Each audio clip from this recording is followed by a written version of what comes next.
Hello, and welcome to this, our 66 live stream. Osiris, vampires, and other undead playas. This is, of course, in reference to sort of sexually precocious undead.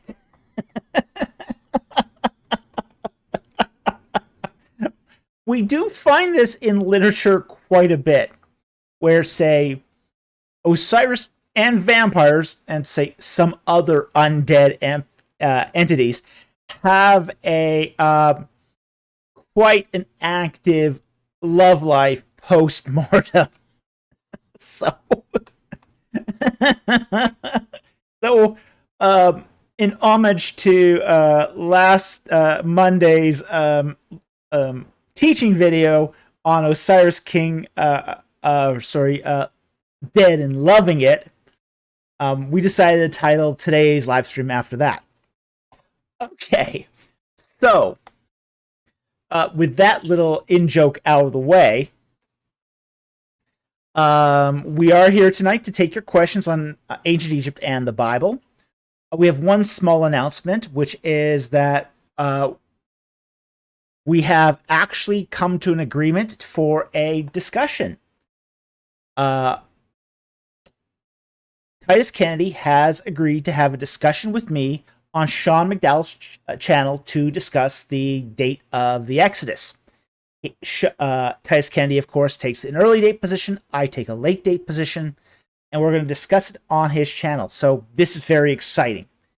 Stuff like this very rarely happens. So very, very looking forward to this discussion, and it's going to be very, very interesting. So, that's the announcement. It's going to be on October 19th at 4 p.m. Pacific Daylight Time. Okay. Or maybe by that time it's Pacific Standard Time. I don't know when the time zones change, but 4 p.m. Pacific Time. Okay. So with that said, we're going to get into the questions. It's the same rules as always, which is super chats have priority. But we also take non-super chats. So if you want to ask a question and it's not super chat, we ask that you put a Q and a colon at the beginning of it, your question. So when I scan through the live chat, I know it's directed to me. I also ask that you only post it once, because I am sort of queuing from other questions. If you put it more than once, I get confused, and I'm not going to take your question. Simply put, if I see a question posted more than once, I will not take it. Period. And finally, if it is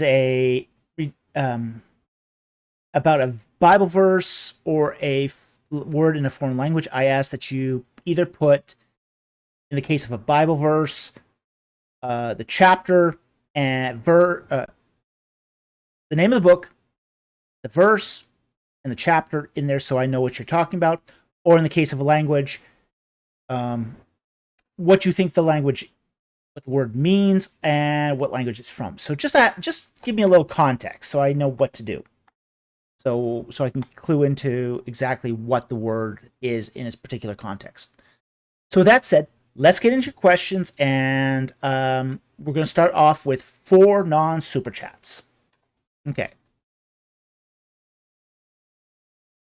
So the first one is going to come from Mechatanky Stalinist, and he asks, "What do you think of ancient Near Eastern polytheistic theologies that make it so easy to take deities with completely different personalities and mythologies and synchronize and conflate so easily?" I think you meant syncretize.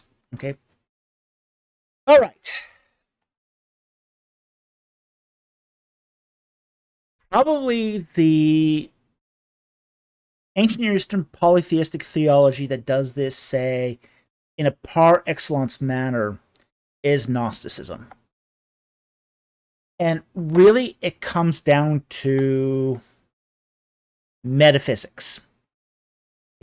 And metaphysics is the way that we understand the underlying way that reality works.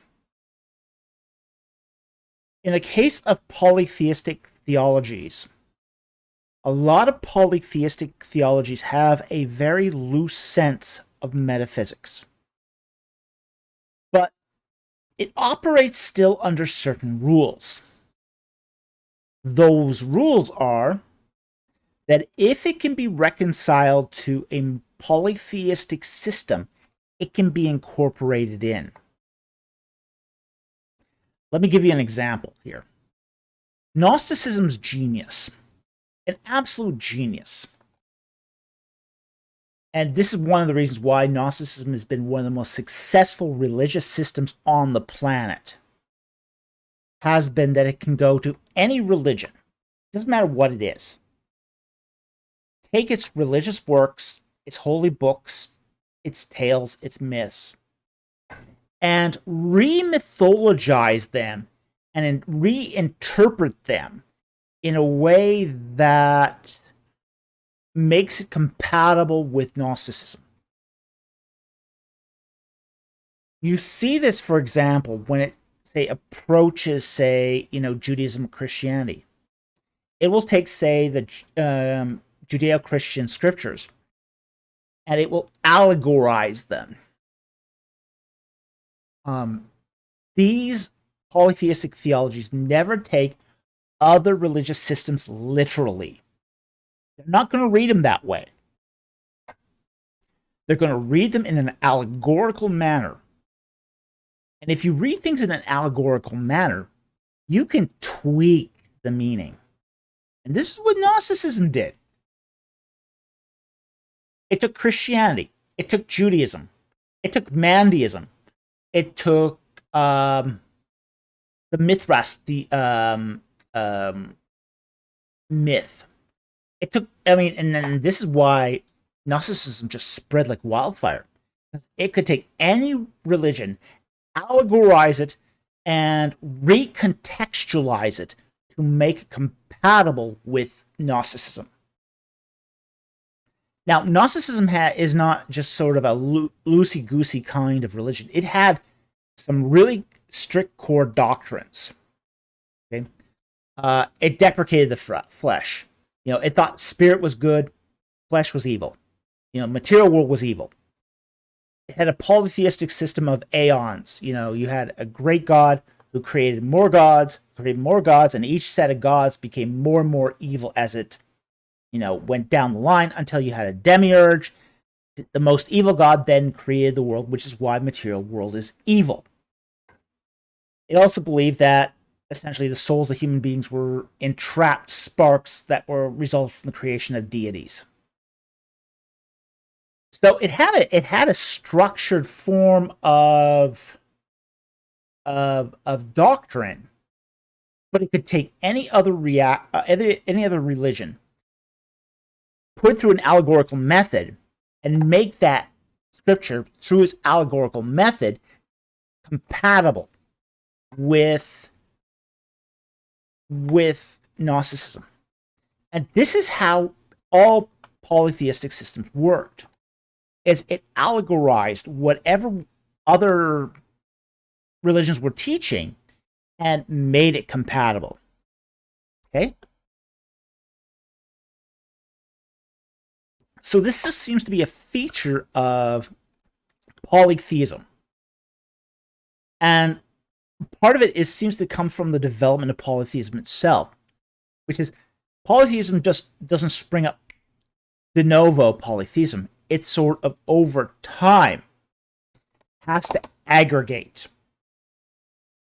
From what we can tell from the history of religions, polytheism started off as maybe a henotheism or a simple monotheism, a tribal localism kind of monotheism, and sort of added extra gods. Your village may have 5 gods. Okay, great. Then you come in contact with your neighbor's village. They have 2 other gods. Okay, you add them in. Now you got 7 gods. You got to make them compatible. So compatibilism seems to be part and parcel to polytheism in general. So that does seem to be part and parcel to polytheism in general, is that it has the ability to easily conflate and syncretize with other, not necessarily compatible faiths, but it has the ability to make them compatible. Okay. So anyway, I hope that answered your question. It's an interesting question. It's a complex question because we're talking here about the development of religions, but it's a really, really interesting question too. So anyway, thank you very much for the question. I hope that at least provided some extra thought to the question. And this is something that I have thought about deeply as I've looked at, say, Egyptian religion and, say, the religions of the ancient Near East. So anyway, thank you very much for the question. Okay, our next question comes from Carl Rousseau. Okay, and he asks, in Judges 19:1, it is talking in the past tense and even using the words "in those days," which implies that it was written at a later date. Under this context, what are the Book of Judges supposed to be? All right. Okay, let's pull up a Bible.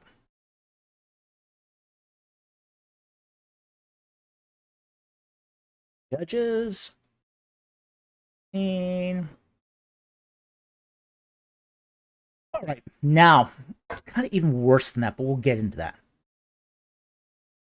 Now, Judges 19:1 says, now it came about in those days, when there was no king in Israel, that there was a certain Levite staying in the remote part of the hill country of Ephraim, who took a concubine for himself from Bethlehem in Judah.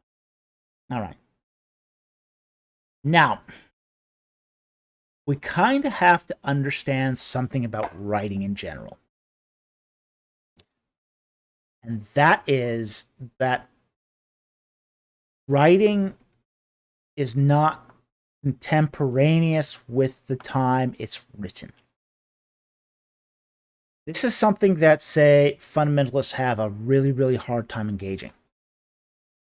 Like, for example, a fundamentalist will read Genesis and think that, oh, well, Abraham's talking to Pharaoh. That must have been written at the time of Abraham. No. That's not the way writing works. Writing is a memorial device. It's a mnemonic device. And this is true of all writing. This doesn't just apply to the Bible. It's all writing is like this. Okay? All writing is a mnemonic device. You write something down so you can remember it in the future. Okay?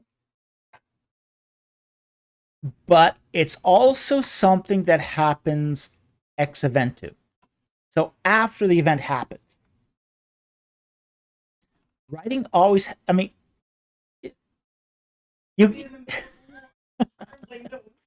yeah, as my wife pointed out, it might be a little awkward being in the middle of a war writing notes. That does happen, but the final copy is seldom written in the midst of the battle itself. Most writing takes place after the events happen. And it has been pointed out, too, that not necessarily the most accurate writing is close to the event itself. We, for example, take the example, for example, the official U.S. history of World War II. Now, you might not know this, but the U.S. government has published an official history of World War II. And it talks about the Allies fighting the Nazis. The British, the Canadians, the Russian, the Soviets, all, happily in co-arms fighting the Nazis. Okay? What it leaves out is the fact that, well, the Soviets helped the Nazis initially until the Nazis turned on them and then started gobbling up territories for their own totalitarian regime. All right. 50 years later, we are writing histories about World War II that are much, much more accurate than the official U.S. history of World War II that was published, say, 5 years after World War II. You know, having that perspective of going through the Cold War, we now see what the Soviet Union's motives were, what their tactics were, and how they really played us during the World War II. Okay, so when we look at a text like Judges, we do have to be very, very cognizant of these, say, cues that tell us that these texts were not written in the days of the Judges. Here we say, okay, Judges 19:1, perfect example. Now it came about in those days, telling us this is a past event. When there was no king in Israel. This tells us this was written at a time when there was a king in Israel. This tells us the book of Judges was written no earlier than, say, the United Monarchy. No earlier than the reign of Saul.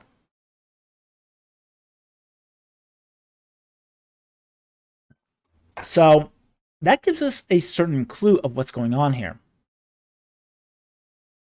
And that clue is that this is a recollection.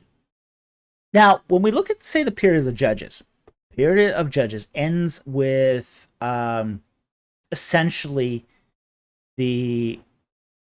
just the beginning of Samuel. The Samuel being the final judge of Israel. You know, there's sort of a possible continuity between the end of Judges and the beginning of 1 Samuel. So 1 Samuel, you've got this judge that's leaning into the first kings of Israel. Saul, David. And 1 Samuel, 1st and 2nd Samuel are that transition period. So there isn't a long period of time between the end of the period of Judges and, say, the United Monarchy. But there is some. You know, think of this kind of like a camera lens. I mean, a camera lens is a perfect example of how we view history, especially if you're into photography. Okay, every camera lens has a focal length. If it's too short, your whatever you're taking a photograph of is out of focus. It's blurry. You can't see it quite right. Too far away, it's also out of focus. You also lose it. So there's a sort of a perfect, say, distance on your lens that's away from your lens, but also not too far from your lens. Writing history is very, very similar. There's a perfect focal distance for writing history. One that's, say, just a little removed, so that you can see the events in its proper perspective, but not too far that you're starting to lose details. That's what we have in Judges here. Is the writer is telling you that he's writing it at the proper focal length. Okay? It's in the past. It's during the time of the kings. But it is not so far that he's losing details. So, the context is as it says, but it is being penned down at a later date, and probably the time of the United Monarchy, or even possibly even the divided monarchy. So anyway, I hope that answered your question. Thank you very much for the question. It's an interesting question, and it's a good question. It's a question you should be asking. It's when you see these markers of, say, later authorship, you should be cognizant to that. You should clue into that, and you should say, maybe this isn't written at contemporaneous with the time of the Judges? Maybe it's written after. And that's the right question to be asking. It doesn't make it any less scripture, doesn't make it any less inspired.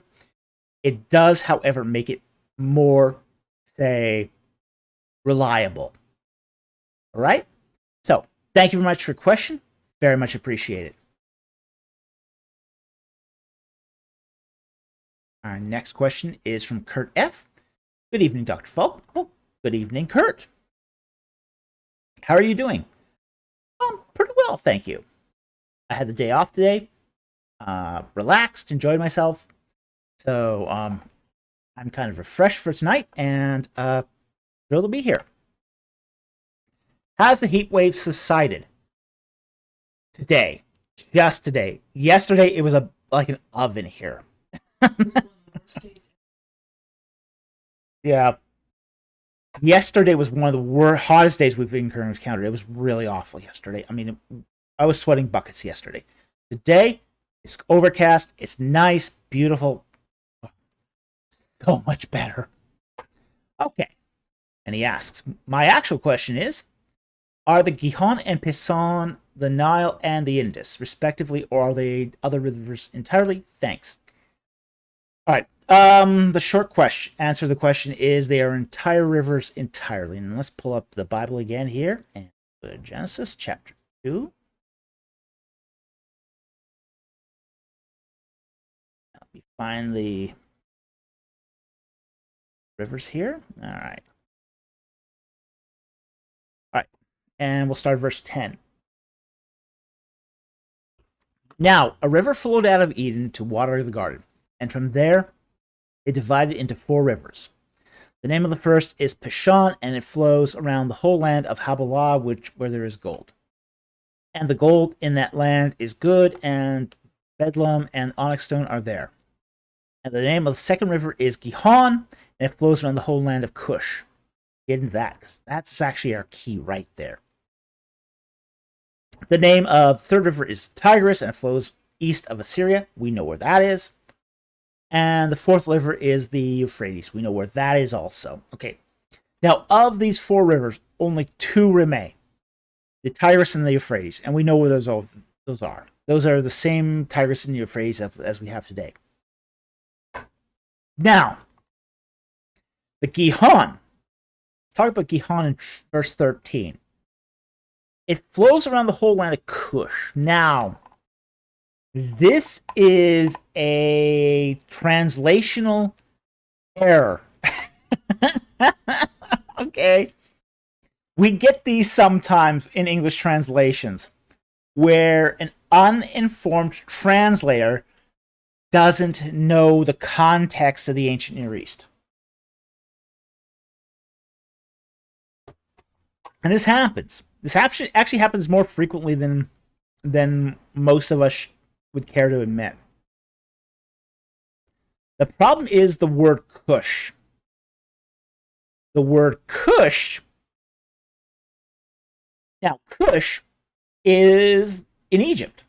And this is where some people commentators have said, oh, Gihon's got to be the Nile, because Cush is in Egypt. Right. Now, the problem is there's both a Cush and a Kish. Okay? We've all heard of Cush. Very few of us have heard of Kish. Kish is in Mesopotamia. It's sometimes called Gish. In the Akkadian, Kish and Gish use the same cuneiform. Okay? The Gihon is in Kish, not Cush. And they are very different regions. Cush is in Africa. Kish is in Mesopotamia. From that, we can surmise that all 4 rivers are branches of, say, each other. So what it looks like has happened is we've got, say, a fork of rivers here. Even if we don't know what the Pishon is, or the land of Havilah, we can figure out that because the Tigris is in Mesopotamia, the Euphrates in Mesopotamia, and the Gihon had to be in Mesopotamia because it's Kish, not Cush, then the Pishon also had to have been in Mesopotamia. Now, there has been satellite telemetry that has shown that originally there were 4 river branches in Mesopotamia, 2 of which have dried up or have been subsumed by the incursion of the sea into Mesopotamia. But what we have here does seem to be that all 4 rivers are confined to the Mesopotamian region. They don't seem to go outside that. So they're not going to be located in India. They're not going to be located in, say, Africa or the Nile. Okay? So anyway, thank you very much for the question. I hope that answers your question. But it is here Kish, not Cush. I wish translators would fix this. It does lead to a lot of confusion. But, you know, scholars have only so much sway over translation committees. What can I say? So anyway, thank you very much for the question. Very, very much appreciated. Okay, our 4th super chat comes from Nathan Udon. Okay. And he asks, which Bronze Age site currently being excavated in Israel do you think is most important? And why is it Hatzor? Leading question. Very, very leading question. Hashtag Hatzor 2023. Hey, look, we all want them to find that scriptorium in Hatzor.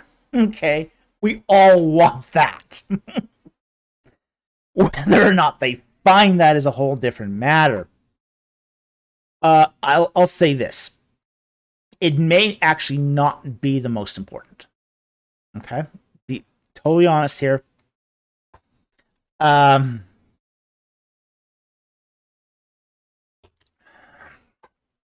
say this.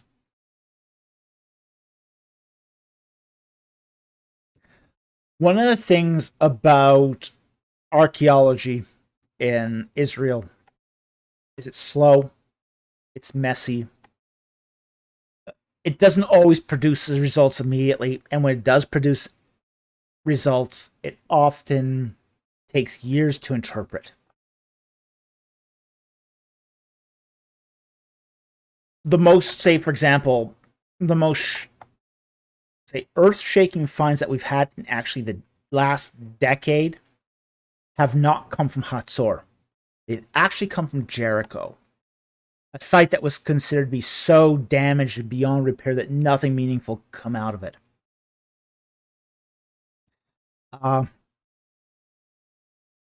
The recent excavations of, say, Lorenzo Nigro have been a real game changer. I mean, for everything. I mean, it's just completely turned the tables on the whole, say, for example, conquest narrative. I can't stress this enough. It's really, really changed sort of the whole complexion of how we view Jericho. And Nigro has been very soft-spoken about this. He doesn't play it up. But, yeah, it's been revolutionary what Nigro has discovered at Jericho. So, when I look at, say, what's the most important digs that are happening in Israel right now, I'm going to have to say, as much as I love Jericho or Hatzor and I want them to find that scriptorium, Jericho is still the most important right now. If they can find that late bronze 2B layer, even a fraction of that late bronze 2B layer, that's going to make or break what they do at Jericho. They found late bronze 1 civilization at Jericho, a city there. They found a late bronze 2A wall at Jericho. If they find that late bronze be, even just a sliver of it, it could just flip the whole narrative of Jericho on its head. So right now, I'm sort of saying, hey, right now the most important site really is Jericho.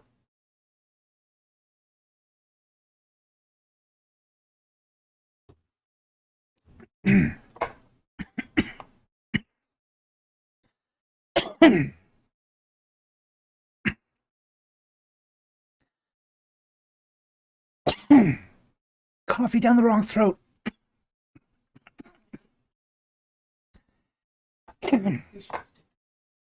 Yeah, I should stick to whiskey. Yeah, whiskey never goes down the wrong throat. Coffee does. Okay. But I still love to find that scriptorium in Hatzor. That would be amazing. Yeah.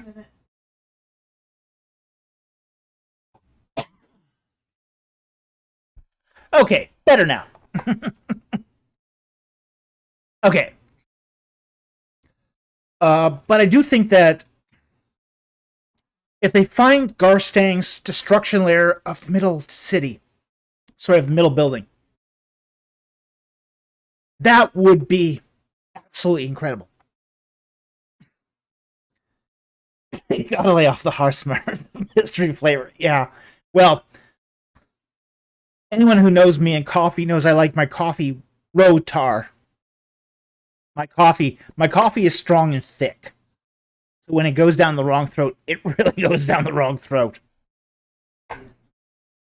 Yeah, whiskey is smooth and easy. I can drink that stuff like water, but coffee sometimes goes down the wrong throat.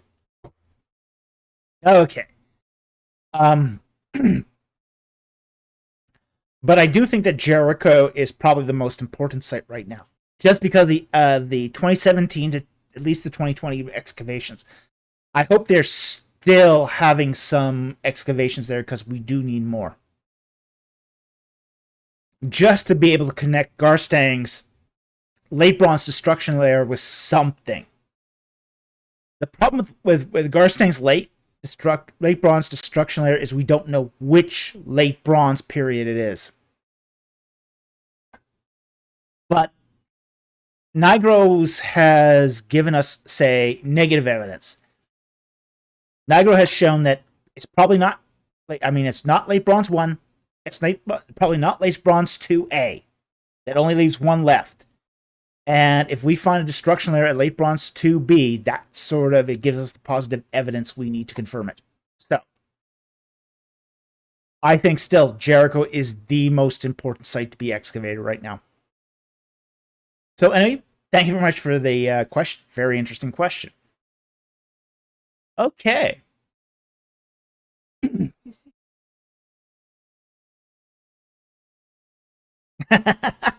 Compromising, having finding the archive at Jericho. Yeah, that would be super cool. Okay, let's get on to the super chats.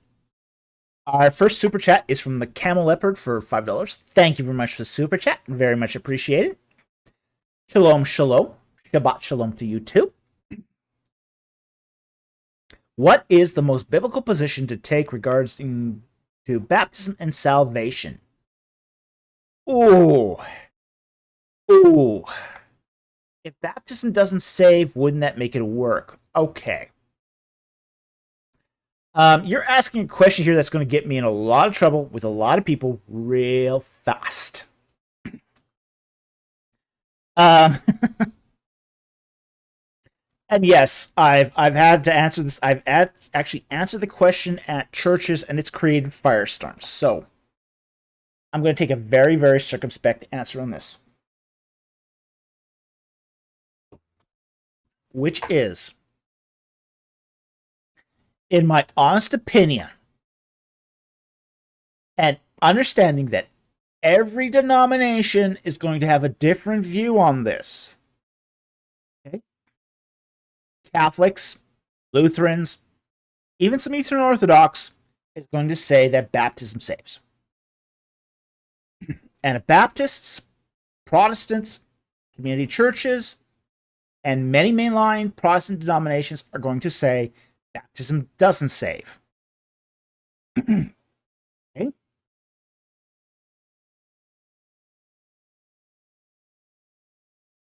Yeah, I'm going to actually defer to J.I. Packer. I mean, J.I. Packer was a good friend. Okay. J.I. Packer was also an Anglican. He was a lifelong Anglican. So Anglicans do have a high view of baptism. And many Anglicans do believe that baptism saves. But even J.I. Packer had to admit it, that baptism doesn't save, but is an invitation to salvation.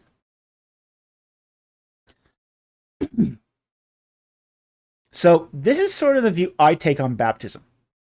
And I'm fine with Packer's view on this.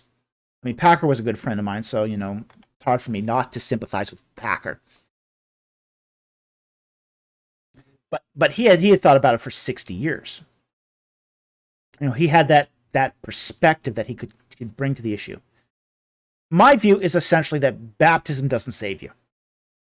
And not only that, the New Testament doesn't teach it. Okay? But it is the first step of obedience. Okay? And I'll even compromise here. I'll even compromise. I'll say, if you're an adult believer, if you're an adult convert, it's the first step of obedience. If you're an infant in a mainline, a magisterial church, it's the invitation to salvation. And frankly, you know, when I look at, say, for example, Eastern Orthodoxy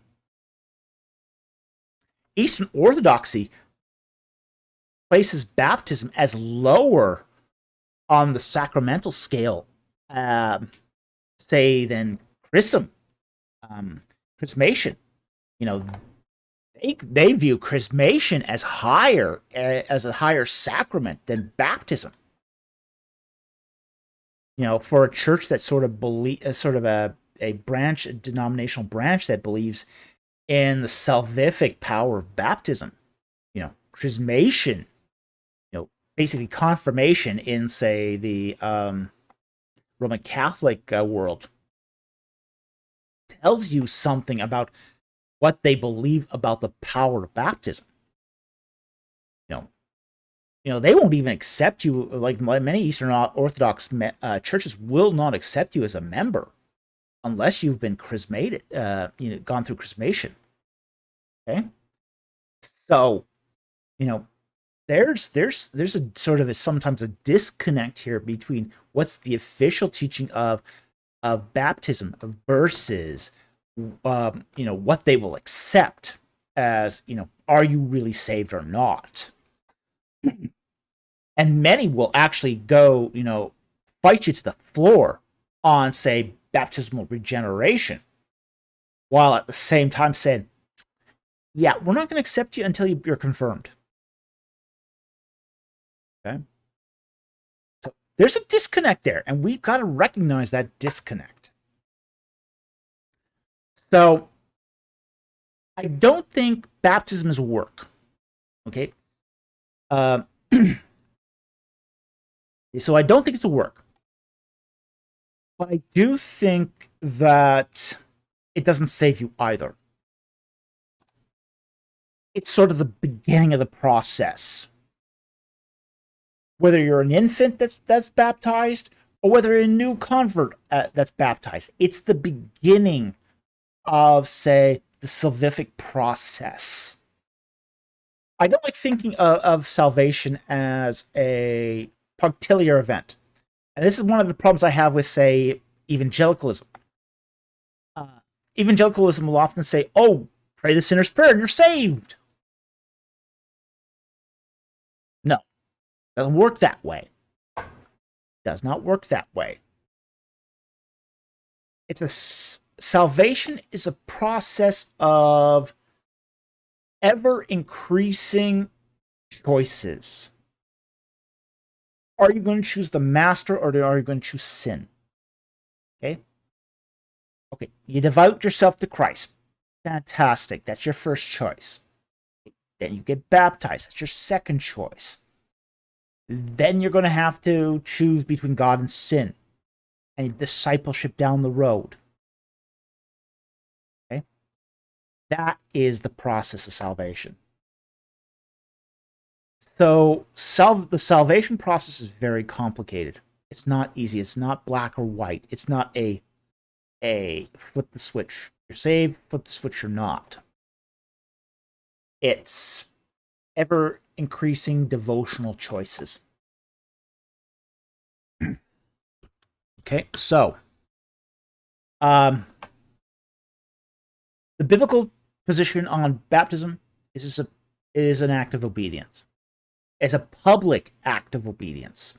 That's the other thing. It's public. But it does not save you. New Testament doesn't teach it. But I will concede it is an invitation to salvation. And I think it's necessary, and I think every Christian should go through it. Okay? Can you be saved without baptism? Sure. A thief on the cross, perfect example. Do I think it should be the normative way of that salvation works? No, I don't. I don't think that's normal. Okay? Yeah, we don't want to die on the cross. Yeah. Yeah, you can avoid baptism, just die on a cross. Yeah, that's better. Much better.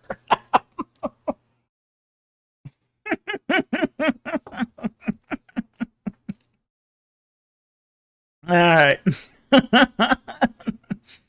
I see what's the takeaway. Oh man, I know some people are throwing stuff at their computer screens right now with what Dr. Falk is talking about salvation.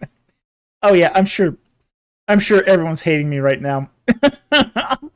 Okay, but I've been through it before. Okay, it is not the first time. Yeah, I'll probably lose 200 subscribers over this, but then okay, reject it and accept the rest of the teachings, okay? Hey, not every teacher is going to be to your liking, and not every teacher is going to be perfect. Fair enough. All right. So anyway, thank you very much for the super chat. Very much appreciated. And I'm going to move on before I get into even more trouble here. Okay. Our next super chat is from Pseudo Anubis for $10. Thank you very much for the super chat. Hello, Dr. Falk. How would you interpret 2 Kings 3:27? Why do you think the Israelite armies left so suddenly after the Mesha sacrifices his son? Can Mesha Stele help us to elucidate this event? Actually, yes, it can. But I'm going to pull up here 2 Kings 3:27. Bible here. And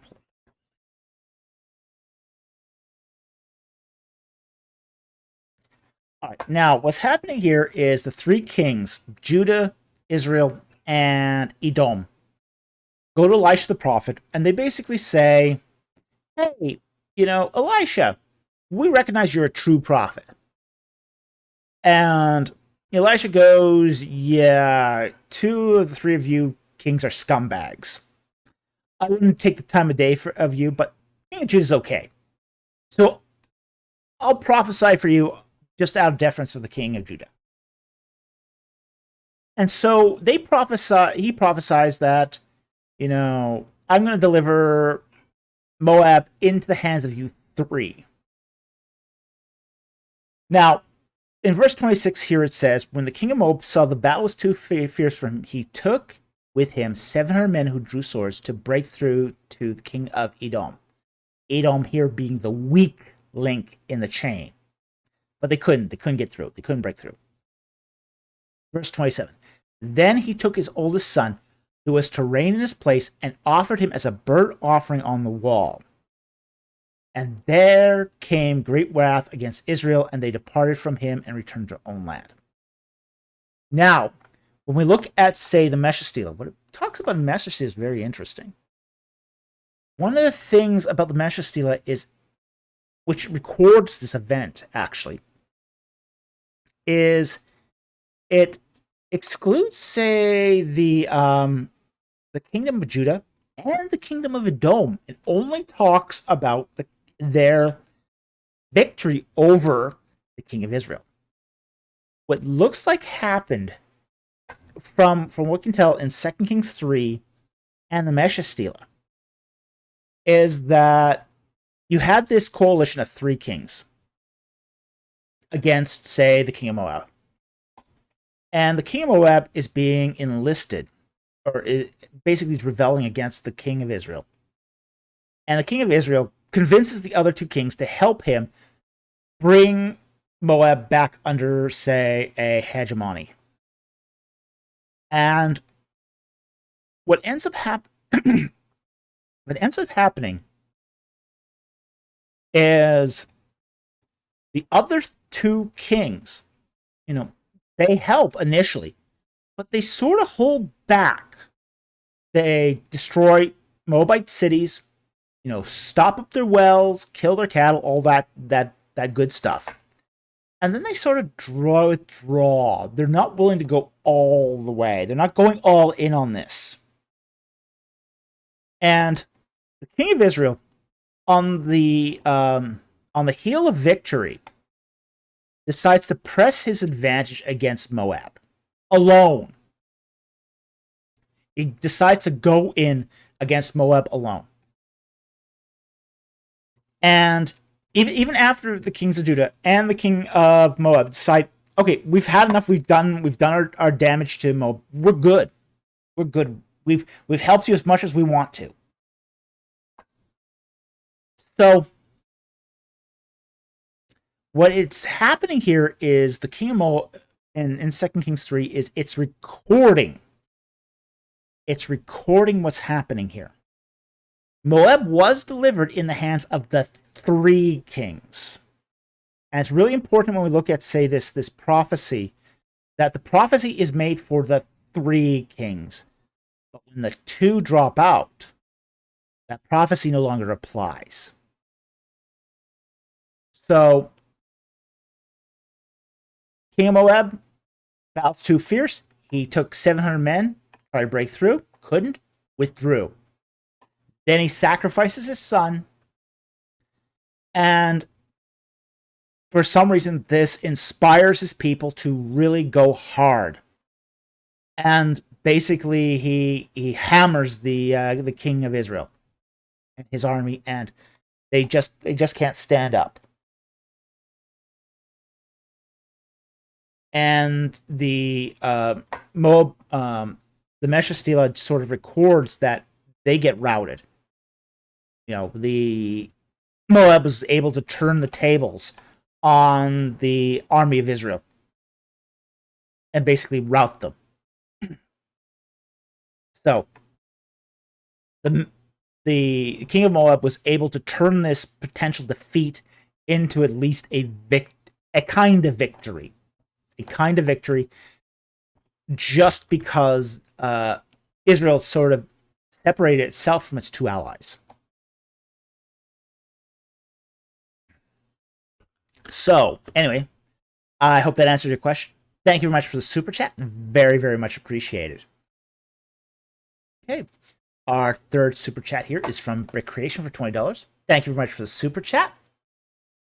And he said, any possibility that the decree in Daniel 9:25 could be from Artaxerxes II, Ezra 7, Nehemiah 2-5, instead of Cyrus, since it was about restoring and rebuilding Jerusalem? Is Hebrew word in Daniel for the wall actually a wall? Okay. Let's pull up Daniel here.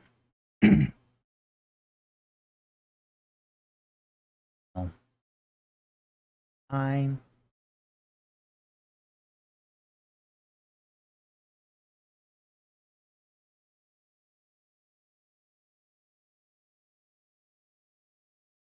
Okay.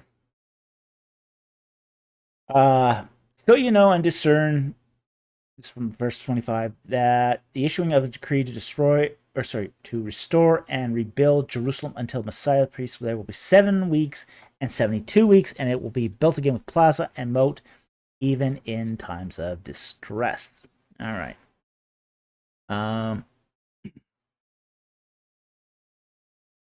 Don't see the word for wall there, but it could be there.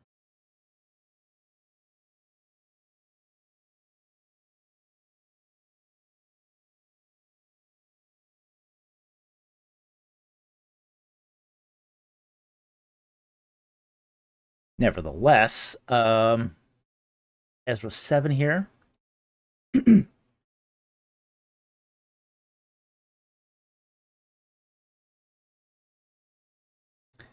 Ezra 7.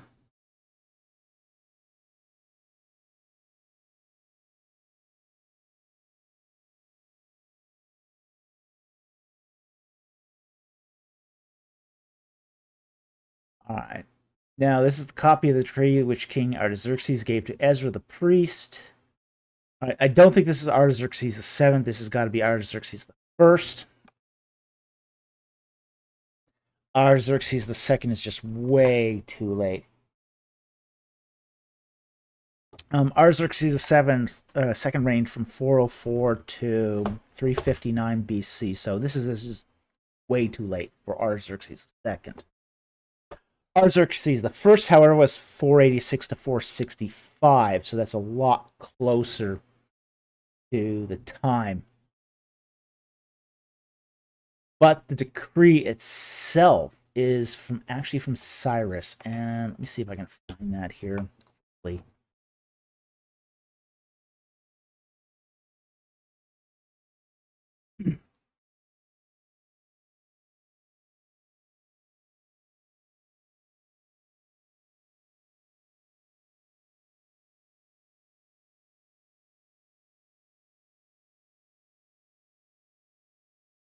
And we see this in Ezra chapter 1 that the decree comes from Cyrus.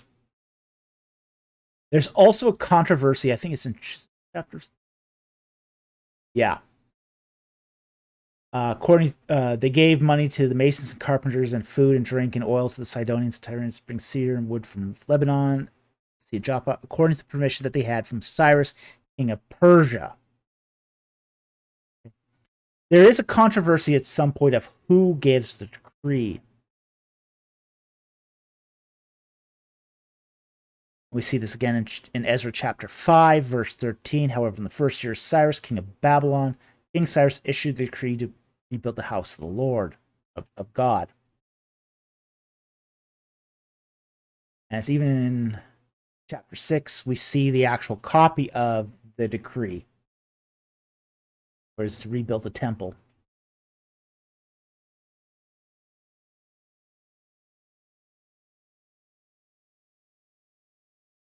And then finally in Ezra 6:14, and the elders of the Jews were successful in building through the prophesying of Haggai the prophet and Zechariah son of Iddo, and they finished building according to the command of God, the God of Israel, and the decree of Cyrus, Darius, and Artaxerxes, king of Persia. Okay? So, we have the decrees of three kings here.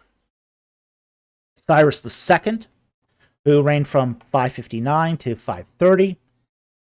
Darius the first, which is 522 to 586. And then Artaxerxes the first, which is 465 to 424 BC. So here we've got, say, three kings of Persia, and the propinquity of them would suggest that this isn't Artaxerxes the second, but Artaxerxes the first. Okay? So I will see if I can find the word wall here just to answer your second question here.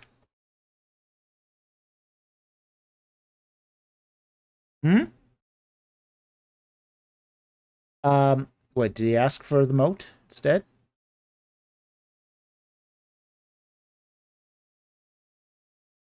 Yeah, it's probably a moat instead. Most translations will use moat instead of wall here. And I think that's probably a better translation, but, you know, you never know.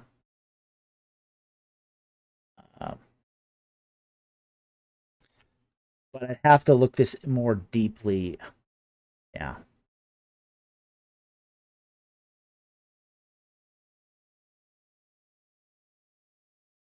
Karut's trench or wall.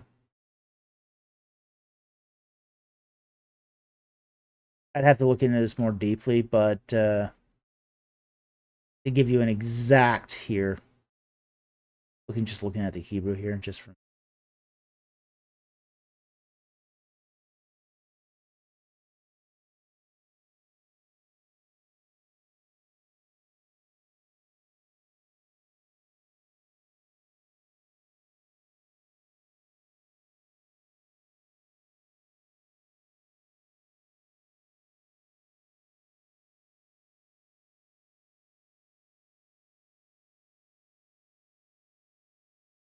And it will be built with an open plaza.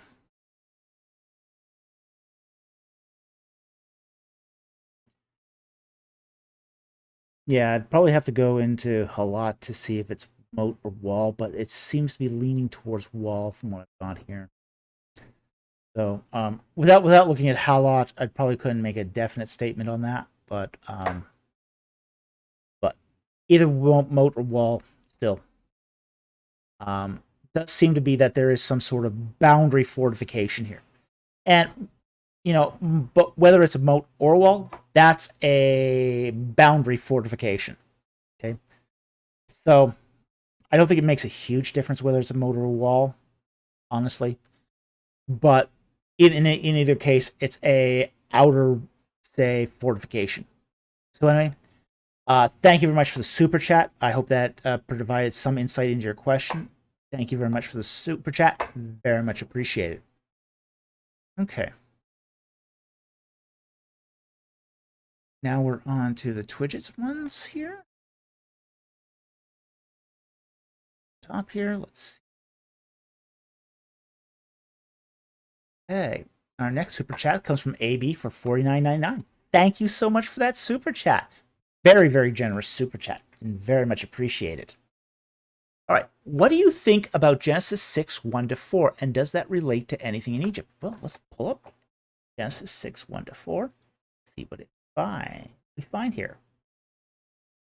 Let's flip back into English here so we don't confuse everyone. All right, Genesis chapter 6, 1-4. Okay. Ooh, it's this one.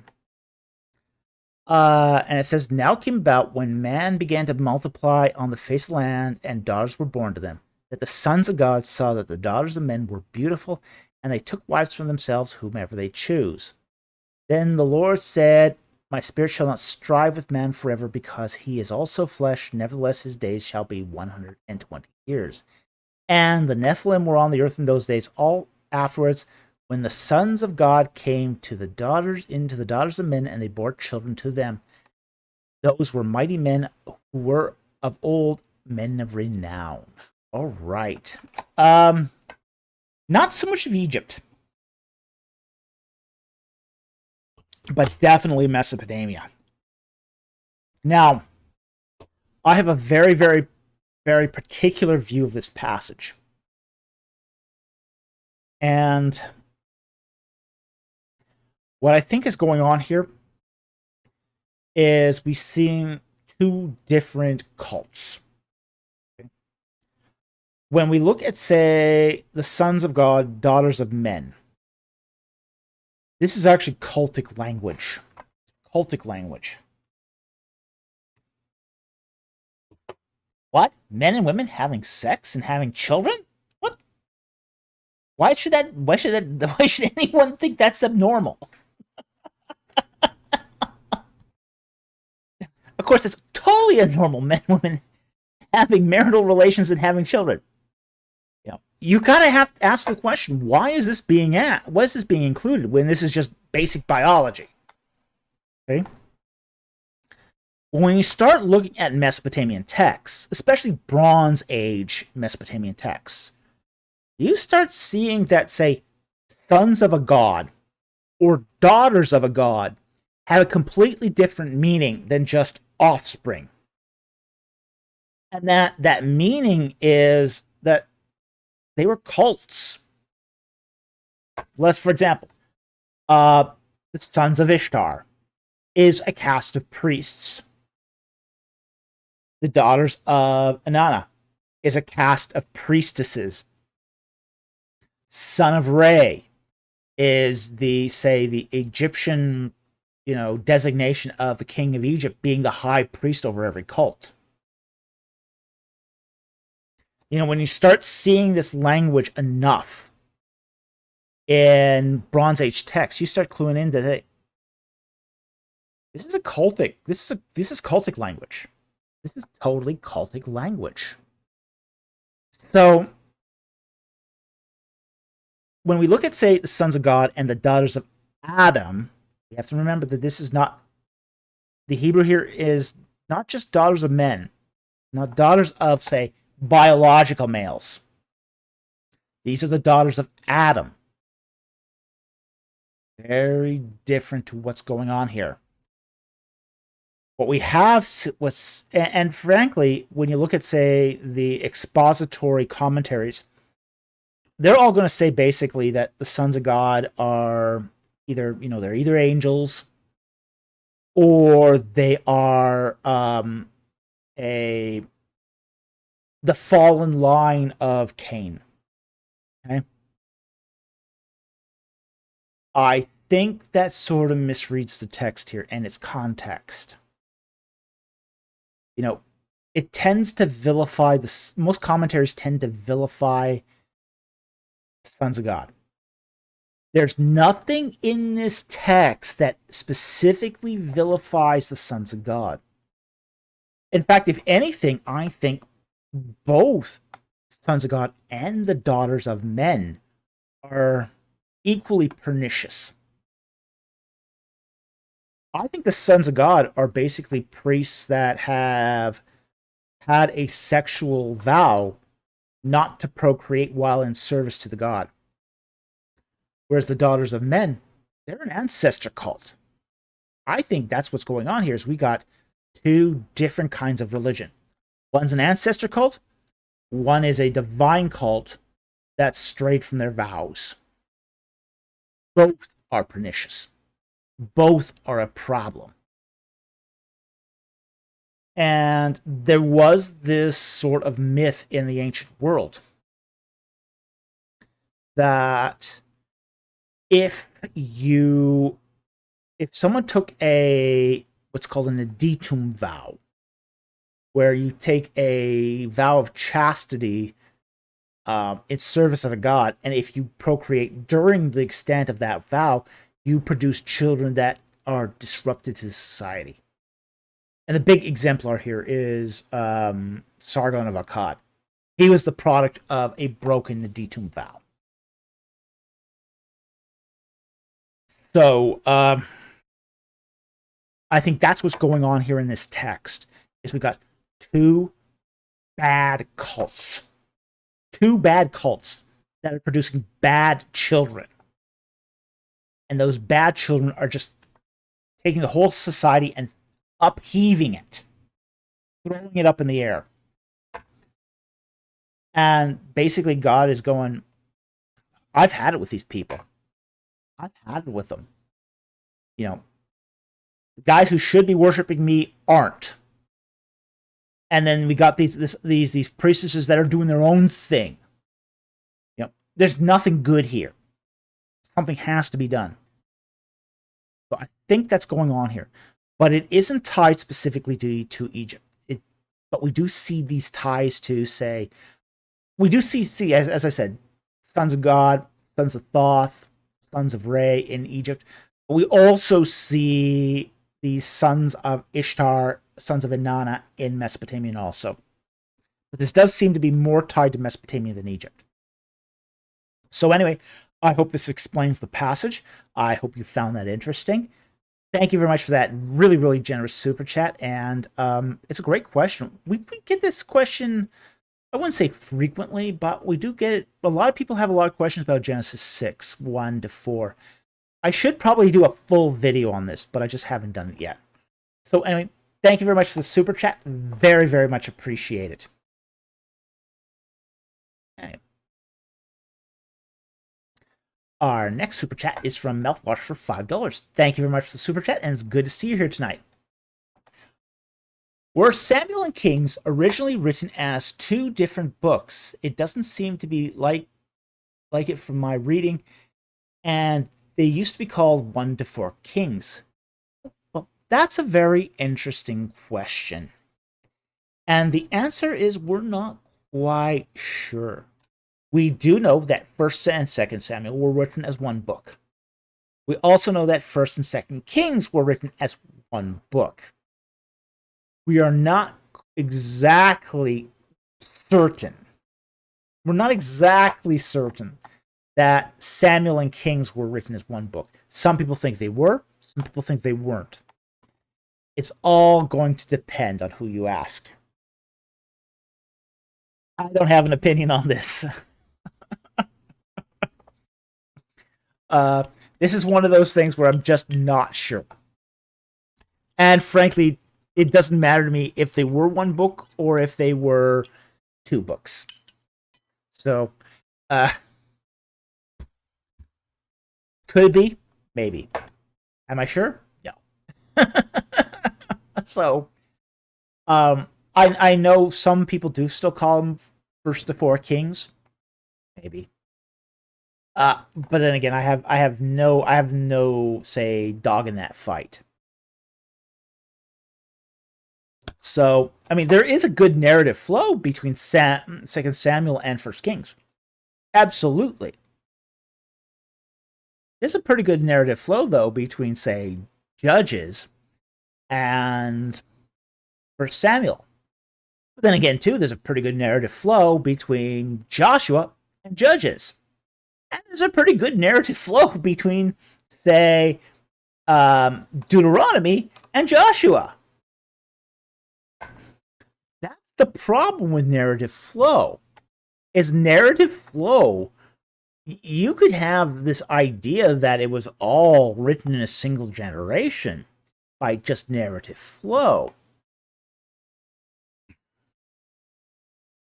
The problem with this idea of narrative flow is that it doesn't say take into account that the idea that authors can be resumptive.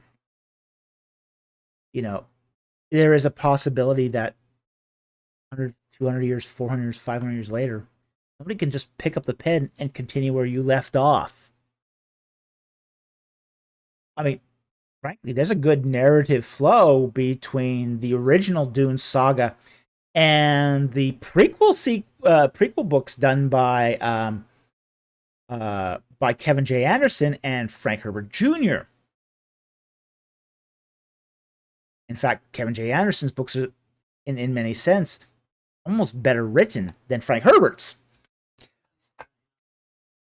But he is standing on the shoulder of giants. And he is sort of, in many ways, in his prequels, resuming where the old sequel or the old novels left off. You know, what's that? Flowers in the Attic? What was it the name of that author? Yeah, she was weird. She was a nutter. But she had been dead many years. And they were still writing novels in her name. She had a bigger posthumous writing career than when she was alive. You know, she made a lot more money dead than alive. But people were posthumously resuming her series long after she was dead. Yeah. V.C. Andrews is the name. Yeah. What's the takeaway? Points that out. Yeah, V.C. Andrews. Yeah, that was weird. That was really strange. But the posthumous authors maintained continuity. So just because continuity is maintained doesn't mean that they were originally one book or written at the same time. So anyway, I hope that provided some insight into the question. Thank you very much for the super chat. Very, very much appreciated. Okay, our next super chat is from Adu007 for $10. Thank you very much for the super chat. Hi, Dr. Falk. Hello. I read that the Memphite Ptah cult was at its height during the reign of Ramses II. Is that true?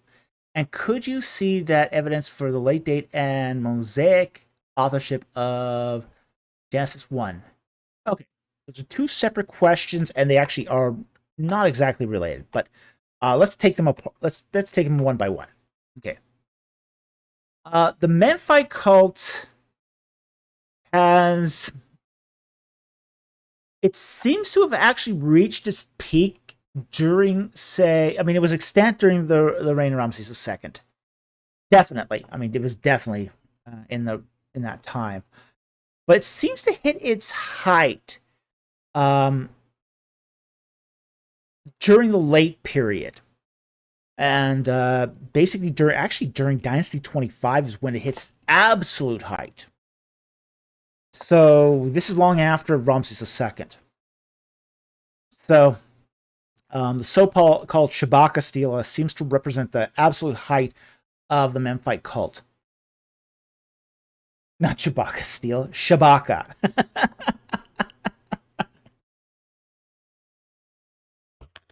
There's no Wookiees in ancient Egypt.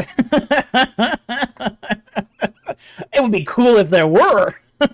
Love to have Wookiees in ancient Egypt. Just no Wookiees. But yeah, the Shabaka stele is basically the height of the Memphite cult, and that happens during Dynasty 25. But it was still extant during and highly influential during the reign of Ramses II. Okay. Everyone's loving the Wookiees in ancient Egypt. That's so cool. Okay, so yes, it does seem that at least the Memphite theology essentially goes back at least to the Middle Kingdom, and probably long before. It probably goes way back even into the Middle Kingdom, in all honesty. Because we do find the Ptah cult going to, I mean, you see Ptah referenced way back into the Middle Kingdom. So, it wouldn't surprise me if that theology was already extant, say Dynasty 11 or 12. Okay, so, its height is Dynasty 25, but it's an old cult, and it's a cult that's had rivalry with, say, the Heliopolis theology and even the Hermopolis theology for a long, long time. Okay, so that answers the first question. Now, your second question. Could you see that as evidence for the late date and Mosaic authorship of Genesis 1? It is definitely part of the cultural milieu. Okay, the Memphite theology is part of the cultural milieu of, say, of ancient Egypt and of Osiris.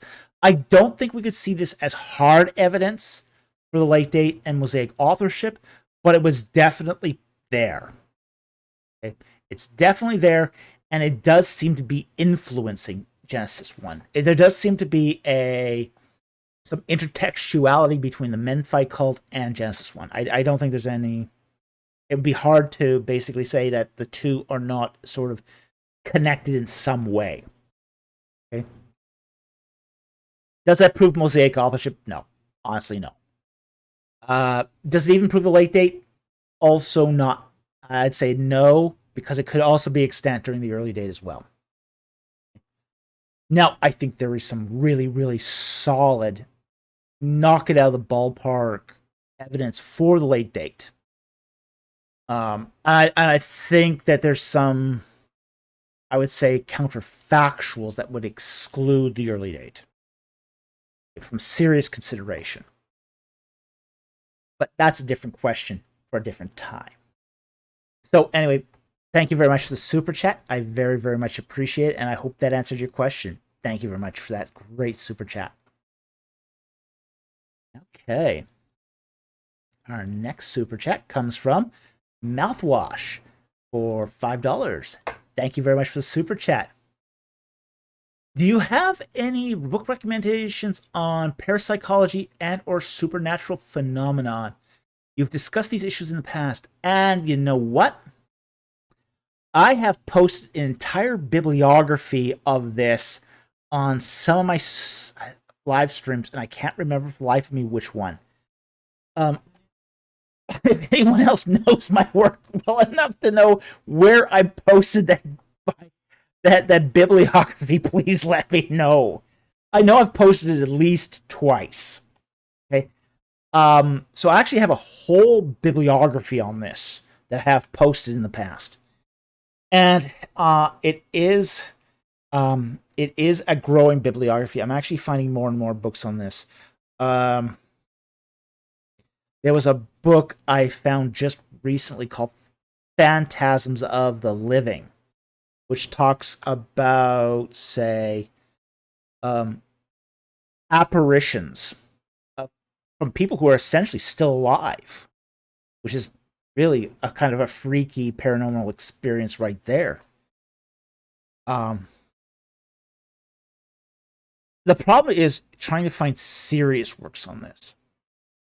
And there are some. Yeah, I will say this. There have been some serious works done on this. And again, I would refer to that bibliography if you can find it. I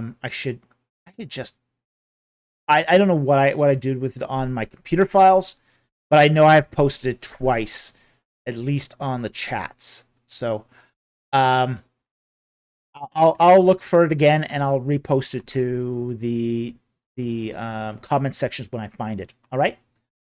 So, yeah, I have posted a bibliography on this, and from works that I think are actually serious in this regard. But yeah, I think there's a lot here that should actually be engaged more by the Christian community. It's an important phenomena. It's one that has been documented many times. And it's even going under some pretty scrutinous scientific rigor as it's being studied. Thank you very much for the super chat. I very much appreciate it, but I don't have any off the top of my head at the moment. So thank you very much. Very much appreciate it.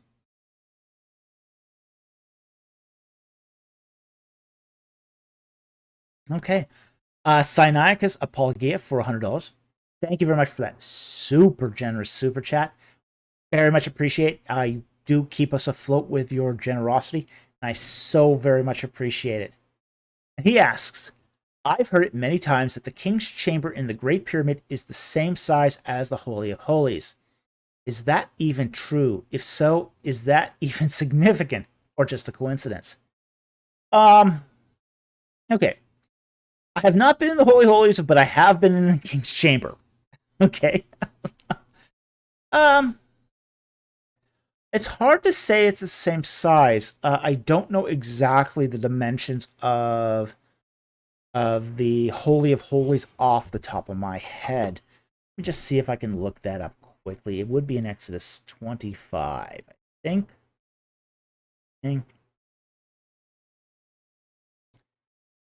Holy of Holies. Let's see if I can.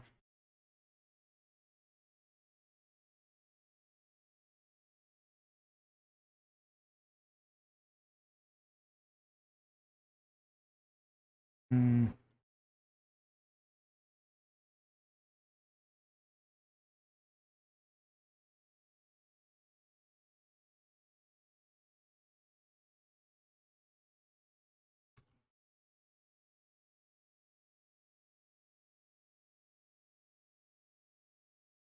$26. Okay. Uh,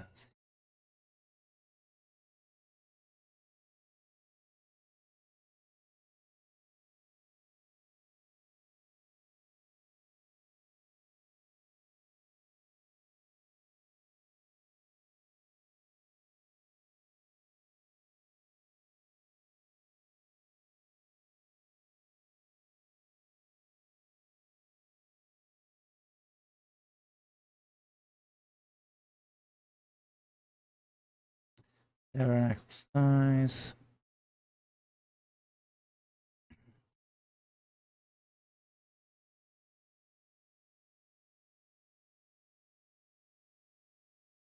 Can't really tell without more study, it looks like, how big the Holy of Holy was. Got the boards here. 10 cubit boards. So 15 feet.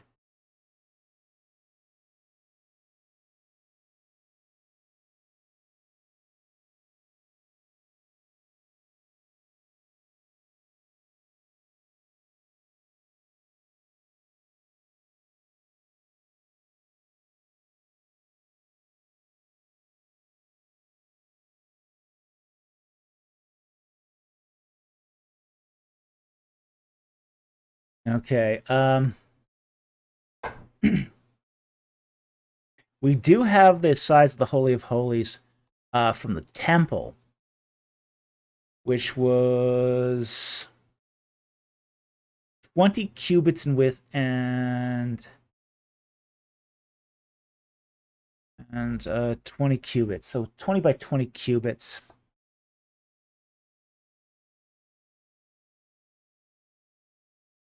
Which is about 30 feet by 30 feet, roughly.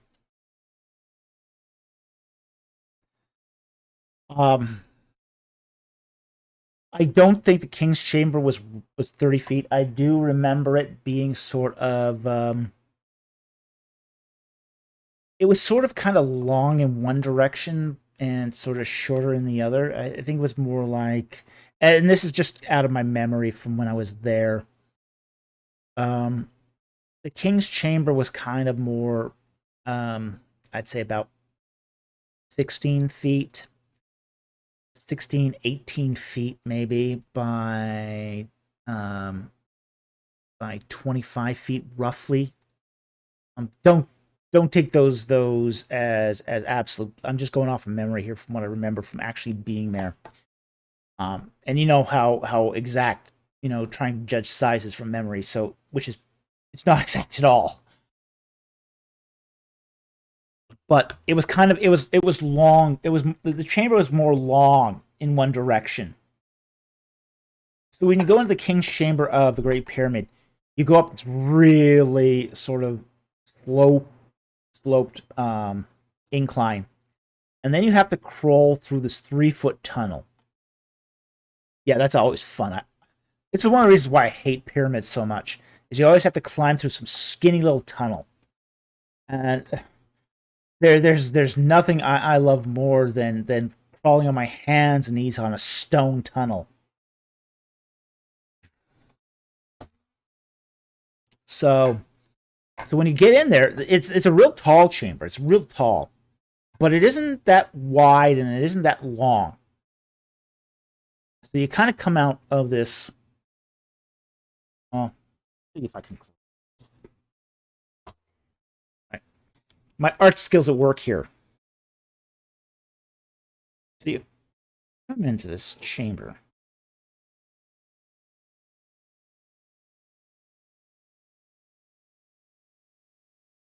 Okay. I'll do it in felt pen. I'll probably show up better. I'm gonna. Here you go. More my art skills at work.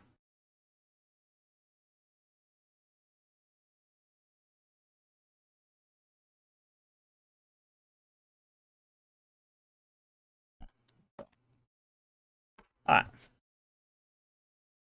So you end up coming into this chamber here, where you're crawling on hands and knees, and then you're in this long this long chamber, and the king's sarcophagus is on the end there, and the king's sarcophagus takes up most of the space.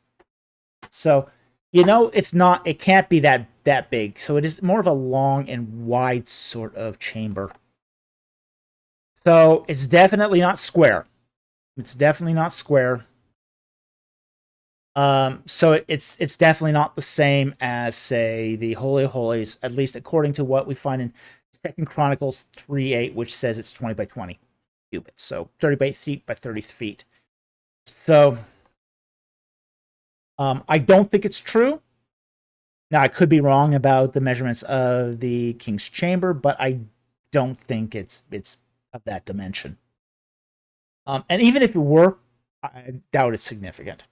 So, anyway, that's as I best recall it. I could probably look it up in Leonard as to the size of the chamber, but that's what I recall from actually being there.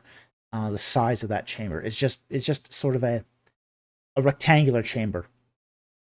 A rectangular chamber, fairly tall, but not all that wide, and not, as I said, not all that. Definitely not. I don't think it's square. So anyway, I want to thank you very much for that super chat.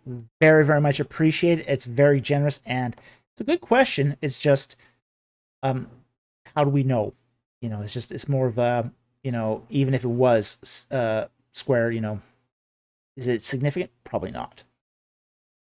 So anyway, thank you very much for the super chat. Very, very much appreciated. Okay.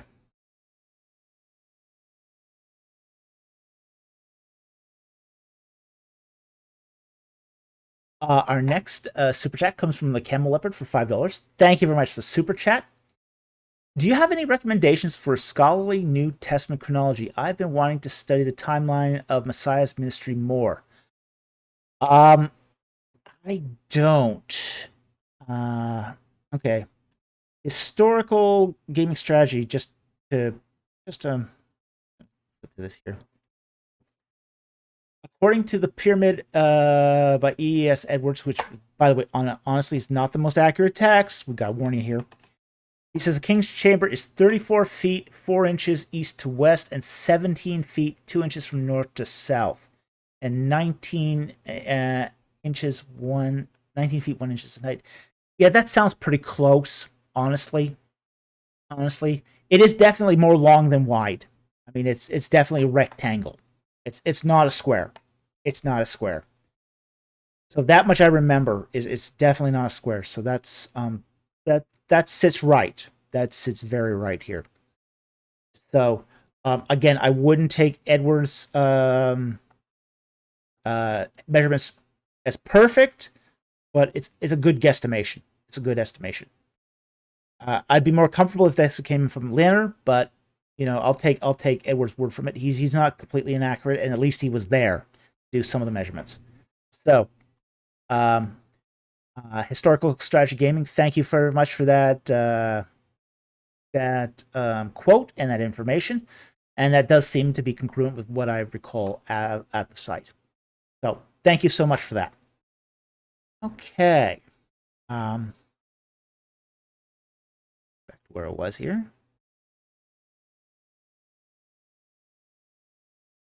Where was I? Oh, there it was. Camelot for $5. Thank you very much for the super chat. Do you have any recommendations for a scholarly New Testament chronology? I've been wanting to study the timeline of Messiah's ministry more. Unfortunately, I don't. The thing is, with the New Testament chronology, you're going to find that most, say, New Testament works are going to not just focus on Messiah's ministry because it's so short. It's 3 years. It's 3 years. I think there is some. I know there is some work that has been done on the New Testament archaeology. I don't know if there's been not much work done on New Testament chronology. I know there's a lot of work being poured into Old Testament chronology because we know less about it. But I can't say I know of much work being done in New Testament chronology. But there is a lot of work being done in New Testament archaeology. I'm sure there's probably some really, really good works on this, and I would refer you to, let's see here, where is that site? The Gordon Conwell bibliography. Let's see if I can find it here. And I will just post the link on it.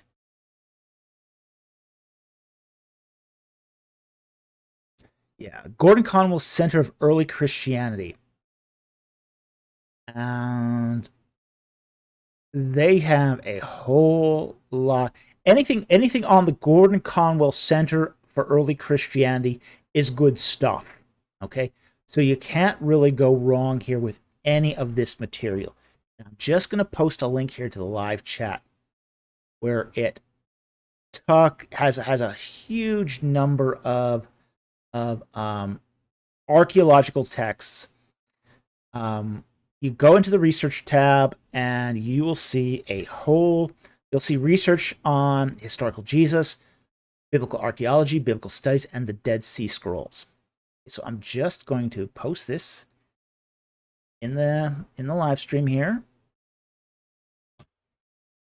and in live chat, and you can look up. There's a whole bunch of materials in there on the historical Jesus and New Testament archaeology, and there's certainly to be something in there that will help you out. As I said, anything in that bibliography is good stuff. Okay? They've really curated that bibliography, and it's a solid bibliography. So that's where I would point you here on this. So anyway, thank you very much for the super chat. Very, very much appreciate it. And I hope that helps. Okay. Lou for $5. Thank you very much for the super chat.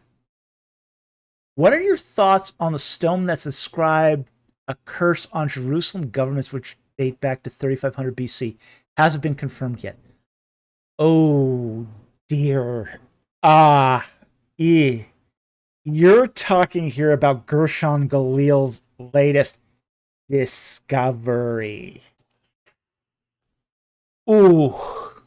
Ugh. Yeah. This is going to get uncomfortable real fast.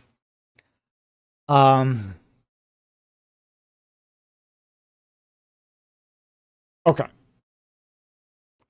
I think this is Galil's attempt to thumb his nose at Associates for Biblical Research. When I look at this stone, it looks like it's just chisel marks, honestly. There's nothing in that stone that looks like an actual description. I'm not gonna try to go into motives here. I've got my thoughts on this, of why he did this. I'm not going to say why exactly he did this. But right now, the Israeli Antiquities Authority has basically posted a note saying, we express extreme doubt over this discovery. I concur. It's very strange. It's very, very strange. It doesn't look like any sort of normal epigraphy. It has not been confirmed. You got Associates for Biblical Research saying, oh, it's not Jebusite, it's Hebrew. Even though it was supposedly found within a Jebusite context inside a Jebusite city. You've got... I'll say one thing about this. What it has done is it has exposed, say, the infighting that has incurred for, say, the Mount Ebal amulet. When Scott Stripling announced the discovery of the Ebal amulet and the reading of it, when he announced it, he said that the translation team, which included Peter Van der Veen and Gershon Galil, were completely unanimous about both the transliteration, and the dating of the amulet. Well, as soon as this came out, this curse inscription quote came out, we saw that, ABR started backtracking on this and saying, well, there was an agreement. There was wide disagreements. So that's one good thing that's come out of this, is now ABR is distancing itself from Gershon Galil, who they said was their big epigrapher in all this. What's even more suspect about this discovery is that curse tablet looks remarkably similar to the Mount Ebal tablet. Really, really similar. The translations are almost, in many ways, could have been copies of each other. Well, you don't find two inscriptions back to back that look exactly the same in many respects. You know, it does sort of infer that maybe Gershon Galil was really not reading this, but reading into what he thought he saw. And you know, we do get this from time to time, where you know, people do, and you know, it's looking at a set of clouds and finding a puppy up there. Okay, now there's not really a puppy in the clouds. Okay. All right, my wife says there's always a bunny in the clouds. It's pareidolia. It's pareidolia. It's that the human mind fills the stuff in, and sometimes this happens with epigraphers. You know, that they get so attached to a certain reading, they start seeing it in everything they read, and they're not lying. They're just their brain is deluding them. It's a form of self-delusion. So I think that's what's going on here, is that Galil has suffered from pareidolia as he started looking at every inscription, and even if there isn't an inscription here, he's finding a curse tablet. So I think it's unfortunate. I think it's going to be his career ender. And frankly, his career was kind of cascading to an end anyway. But it would be, I mean, he was a once upon a time a high flyer in archaeology. He was once a high flyer in archaeology. I believe he was like the right hand man of Yadin. But after Yadin's death, you know, his career kind of went on cruise control, and it's kind of like on a collision course with the ground. But when he sort of hitched his hopes on ABR to sort of save his career, I think that was pretty much the end of it. So, unfortunately, from what I've seen of this, I've seen the stone of the inscription, at least the photographs of it, and I don't see the text. And everyone I've talked to who is knowledgeable in the field can't see it either. So, I wouldn't place any stock in this. And I think, if anything, it has exposed the weaknesses of the potential transliteration and translation of the Mount Ebal Curse Amulet 2.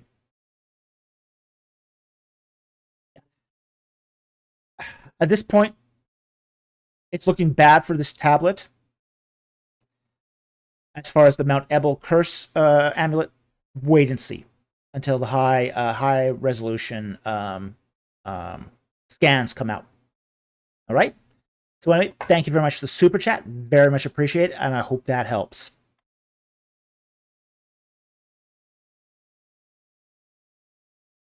All right. Cohelpful for $19.99. Thank you very much for that super chat, and thank you for becoming a Patreon supporter. It really helps us. We very, very much appreciate the financial support you give us that help us really make this channel work. And he asks, what do you think about the theory that the tribe of Dan was largely composed of mixed multitudes, sea people giving their Philistine intermingling, and Samson being such a bad Israelite judge, but maybe a good Greek hero? Okay, well, there's a lot of stuff in that question. Well, he would definitely be a good Greek hero, because Greek heroes are all about getting personal vengeance. All of us would love that.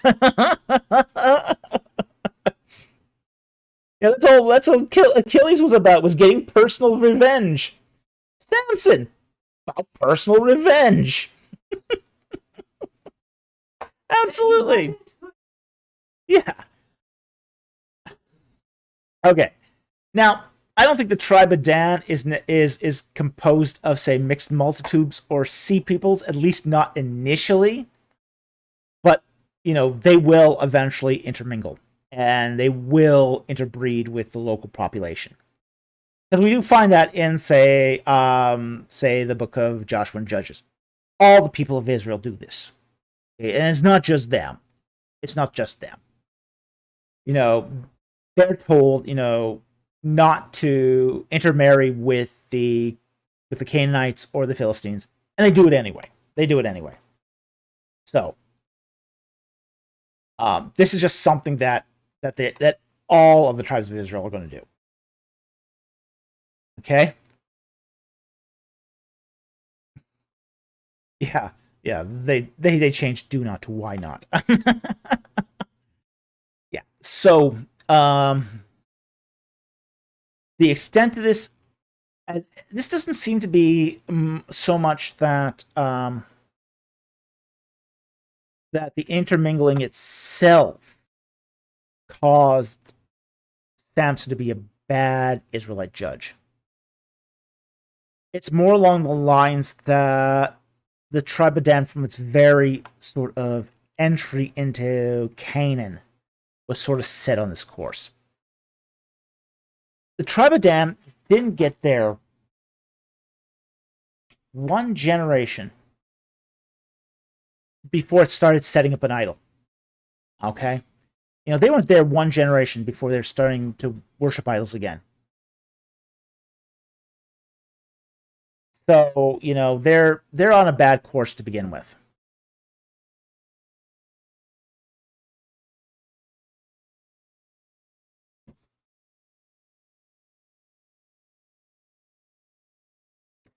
So anyway, they're unable to secure their inheritance in the tribal allotment for Dan, and that's because they are disobeying.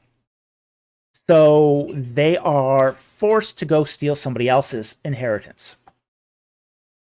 I believe it is the tribe of Naphtali that they're having to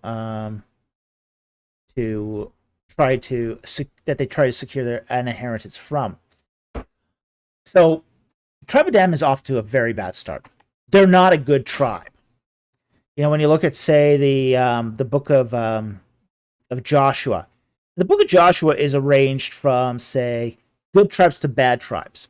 Good tribe, the best tribe of Judah. The worst tribe, the tribe of Dan. Well, we find the same thing in the book of Judges, where it's arranged from good judges to bad judges. Othniel, the good judge of Judah. Samson, bad judge of the tribe of Dan. Okay? So there does seem to be a problem in that the tribe of Dan just doesn't obey and just doesn't seem to want to follow the word of the Lord. So you can't just blame this on, say, Philistine influence. The tribe of Dan does have this predilection that just seems to want to go from bad to worse. So, their intermingling probably didn't help. It certainly didn't help. I mean, it contributed to the disobedience, but it wasn't their disobedience alone that was caused by the intermingling. It was the fact that they were idolatrous and they worshiped the idols of the land. So, anyway, thank you very much for that super chat. I very much appreciate it. And, Dan is a problematic tribe. It was a very, very problematic tribe.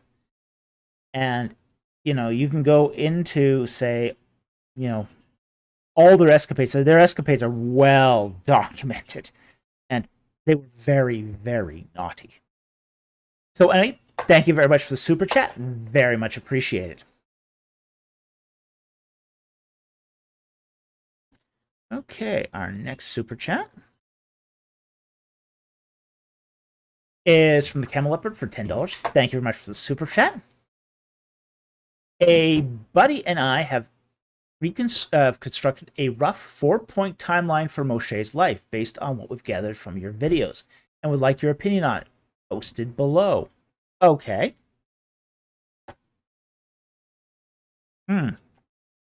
So let's see what you got here.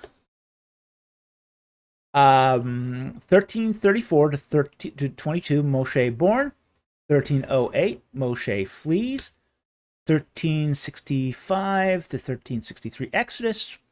And then 1225 to 1223, Moshe dies. Okay. Let me do some double checking here with my chronology. And I don't have a chronology of Moses per se, but let's see if it sort of fits with what I know of Egyptian chronology. So, to pull up my chronology here.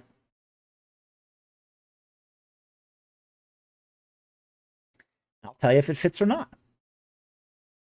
Okay, so essentially, Moshe is going to be born roughly, I would say, in the first year of King I. That would be my guess here. First or second year. So 1324 to 1320 is the reign of King I. So 1324 to 1322 is definitely plausible. That's probably a very good estimation. Okay. Moshe flees probably around the end of the reign of King Horemheb, and he completes his reign in around 1305. So 1308 to 1306 is also pretty good. That's pretty accurate. The Exodus happens around 1265, plus or minus. I said plus or minus, I believe 7 years, but it's probably a lot narrower than that. So yeah, 1360 to 1260 to 1270. Cut down the middle, 1265. You're probably close, very close to that. And then Exodus in or Moshe dies in 1225 to 1223. Sure. Yeah, that's a completely reasonable and I think pretty good chronology of the life of Moses. Okay, I think that's very reasonable. What we would expect from the archaeology and the history. So, I see you said we use groundhog chronology for the years. Well, excellent. That's a really good source, if I do say so myself. Yeah, I think that's completely reasonable. I think it's perfectly consistent with the history and what we know about the life of Moshe and what we know about the Exodus in general. So, good work. I have to say that. Good work. Excellently done. Thank you very much for that super chat. Very, very much appreciate that. Okay. Wow. I love this. I love this that people are starting to do work on their own and starting to integrate this knowledge. This is what teachers call applied learning. You know, where you take the knowledge and you start applying it to other things. When you see your students do applied learning, you know you've succeeded as a teacher. So that gets me really, really excited. I'm thrilled. Absolutely thrilled about that. Okay. We got another super chat here from the Anabaptist for $10 Canadian. Thank you very much for the super chat. Can you comment on a word in Chronicles 29:20? Is that first or second Chronicles?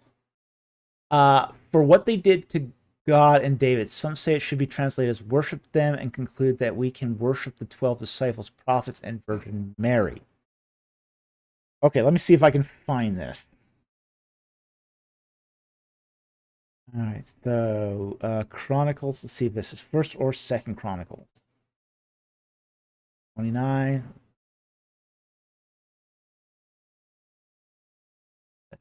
First Chronicles. Alrighty, it's First Chronicles.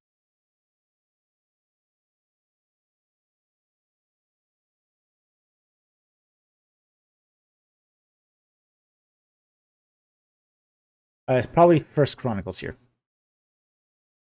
Okay, he does confirm it's First Chronicles. And the text says, then David said to all this to the assembly, now bless the Lord your God.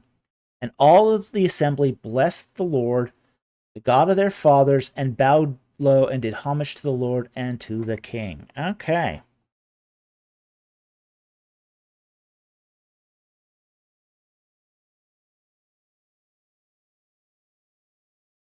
Got homage Shekach to bow down, and Kadad to also bow down. We got two sort of. So basically, bow and bow. Okay. So we got two kinds of reverence passages. I don't think it's worship. This is not using the word worship. It is, however, using a passage of I'm gonna like that. Okay, it is using, say, respect language. Okay. So, you know, how do I put this? You better respect the apostles. You better respect the king. You better respect the prophets. Okay? You better respect God. I do know that there are a lot of Protestants out there that say, you know, I would never bow down to an icon. Okay? Then you sort of ask them, have you ever taken a martial art? And they say, oh, of course I have. Have you ever bowed to your partner? Have you ever bowed to the showman? I'll go, well, yeah. Of course I have.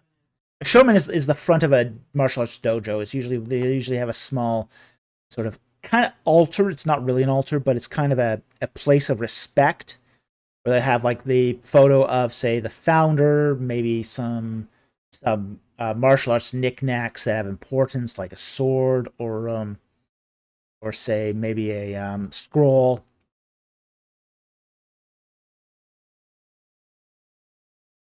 But you know, you attend a martial arts academy of any kind, there's going to be bowing. Okay? You know, there's going to be bowing. You're going to bow down to someone. If it's not, if only, yeah, I mean, you know, Japanese business people bow to each other. It's a sign of respect.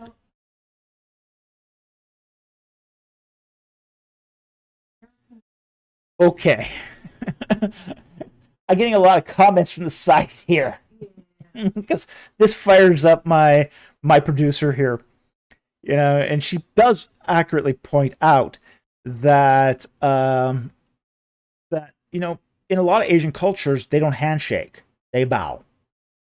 You know, in the ancient world they don't handshake, they bow.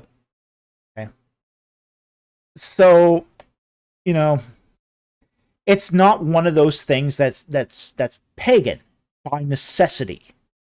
You know, it is one of those things that is it's just a sign of respect. So, you know, I've heard people go, well, I could never bow to an icon, but you can bow to someone that you're about to fight.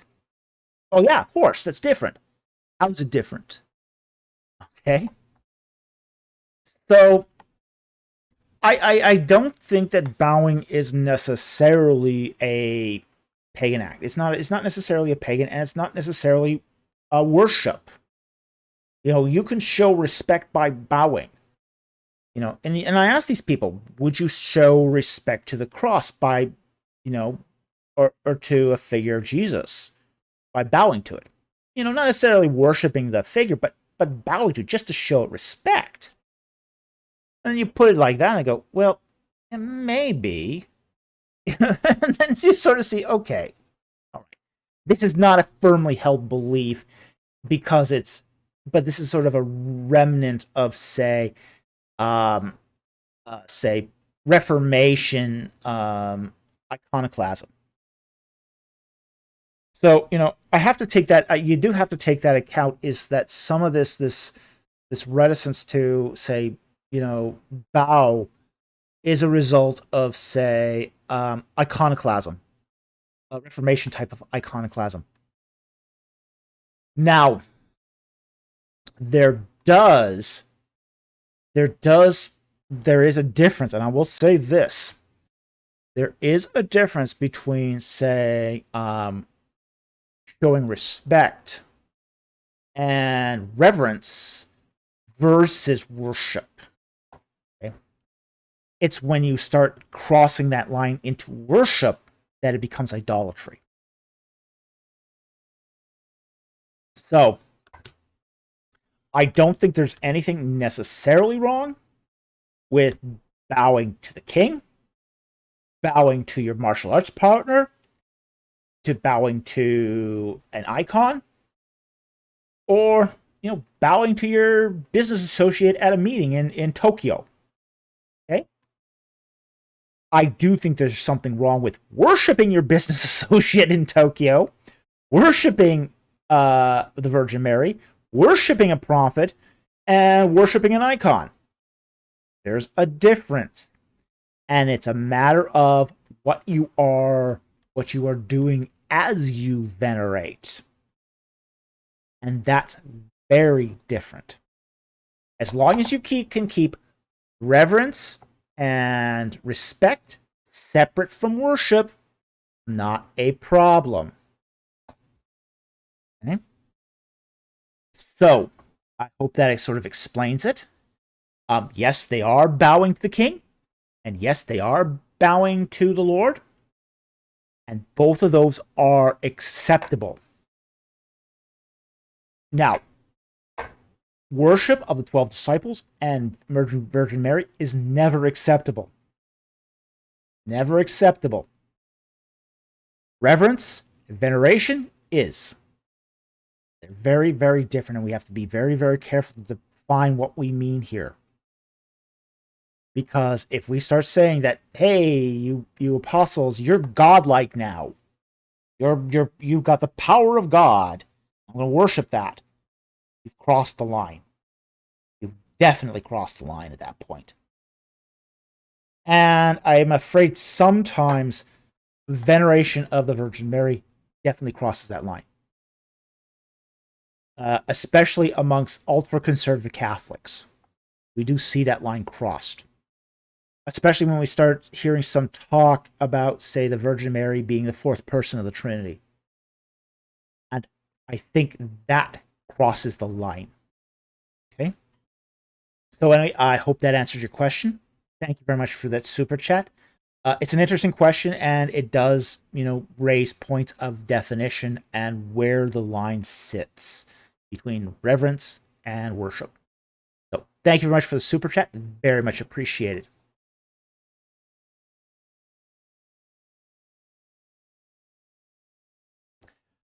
He does actually have a rejoinder here, and he says, thanks, I was asking because someone is actually claiming that the Hebrew refers to the same worship given to God, to God's agents, so we can worship them like God. Yeah, that crosses the line. That crosses the line. And the text doesn't say that. Okay? The text is not claiming that, and that is an example of the line being crossed. So, I hope that answers the question definitively and without any qualification. So, thank you very much for the super chat. I very much appreciate that. All right, there's another. What's we got?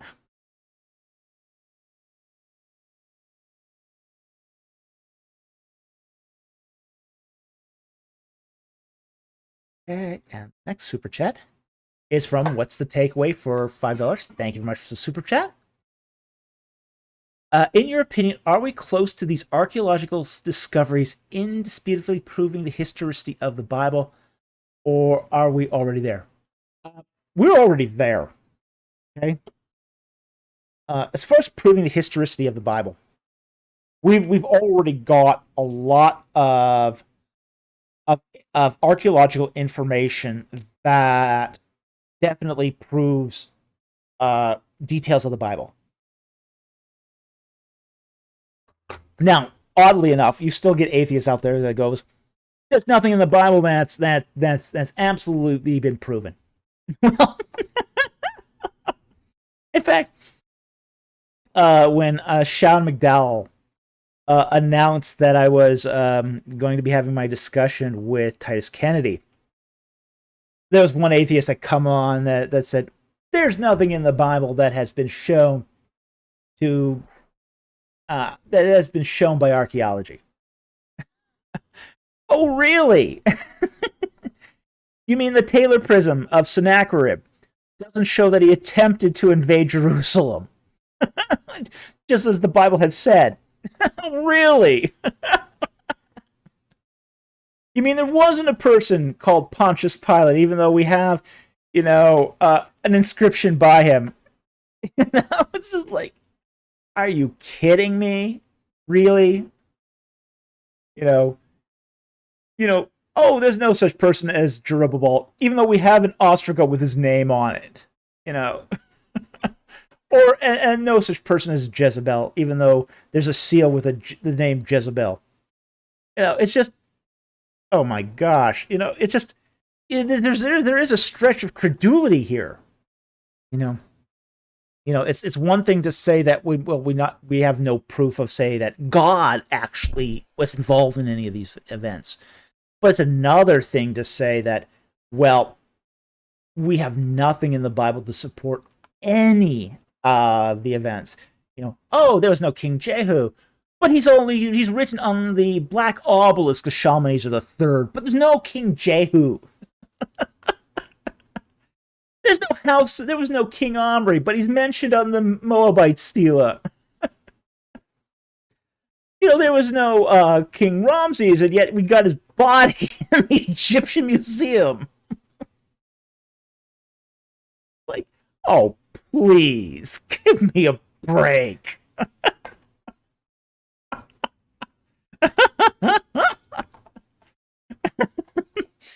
Yeah, there's no King Cyrus, even though we have his inscriptions. There's no Belshazzar, even though he's got a cuneiform tablet in the British Museum. There was no Nebuchadnezzar, yet his inscriptions are everywhere. Like, oh, come on, guys. Really? A universal negation is the best you can do. This is the fallacy of invincible ignorance. It's completely the fallacy of invincible ignorance. It's like, there's nothing you can say that can convince me that there's anything actually true in the Bible, despite all the evidence.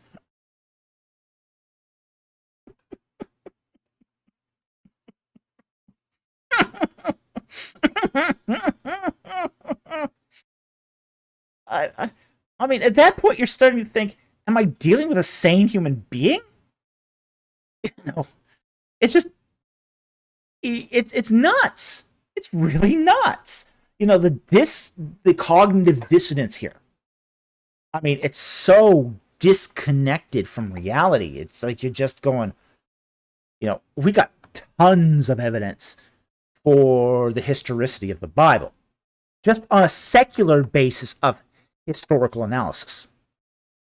Okay? Now, nothing from archaeology is going to indisputably prove that God exists or that miracles happened.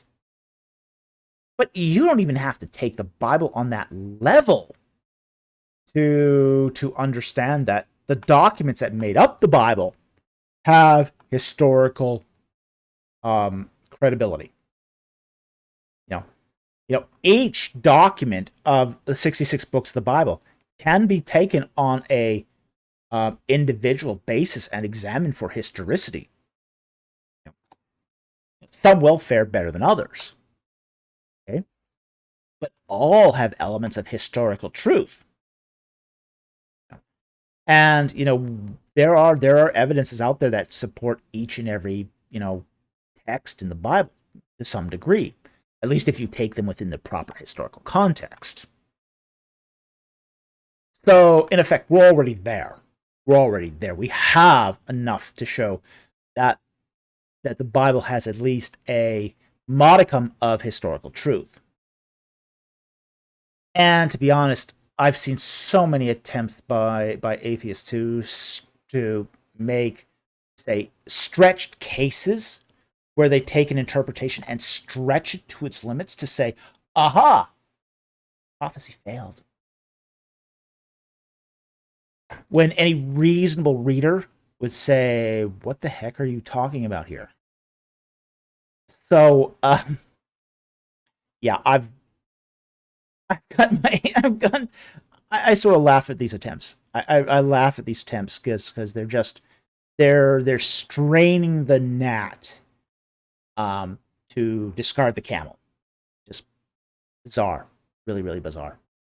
So anyway, thank you very much for the super chat. You've got my opinion here, and I very much appreciate it. Okay.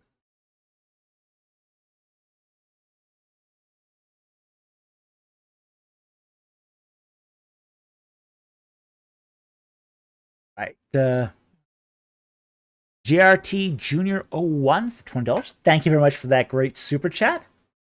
What real difference is there between God knowing every intricate detail of every event in all of time and God being present at every place and point in time? May Jehovah richly bless. Okay. It comes down to this. Is the classical view of omniscience is that God sees everything. Past, present, future. And it boils down to the sight of God. Now, you get to a guy like Leibniz, who basically says that the all-seeing ability of God is inextricably tied to is no different. You take his all-seeingness and his all-power and make it is no different than him being physically present everywhere. Therefore, he's physically present everywhere. Omnipresence. Okay? The problem here is that Leibniz has made a logical error. To say that there is practically no difference is not the same as saying that there is no difference. Okay? So that's a problem. So he's made a logical error when he does that, and thus that's how Leibniz gets to pantheism. Okay. So now we have to understand the whole thing about sight to understand omniscience. To understand omniscience, you have to understand the whole issue of sight or the vision of God. Now, we as human beings can see. We have eyes. We can see. And we don't have to be in every place to see things. If it is, we'd be terrible behind the wheel of a car. The whole reason we can drive is because we can see ahead of our vehicles. And hope that continues, by the way. Because should we not be able to see up front of our vehicles, we're going to get into a lot of vehicle accidents. But we can see a long distance just by our eyes. Okay?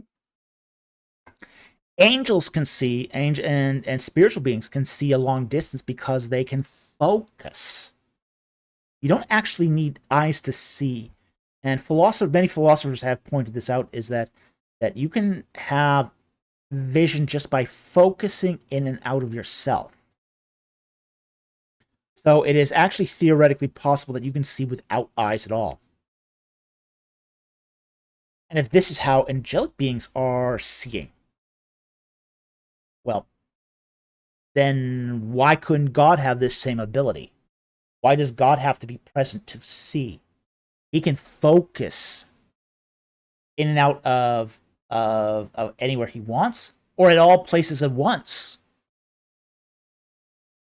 So God does not actually have to be present to be able to see everywhere at once. In fact, he doesn't have to be present at all.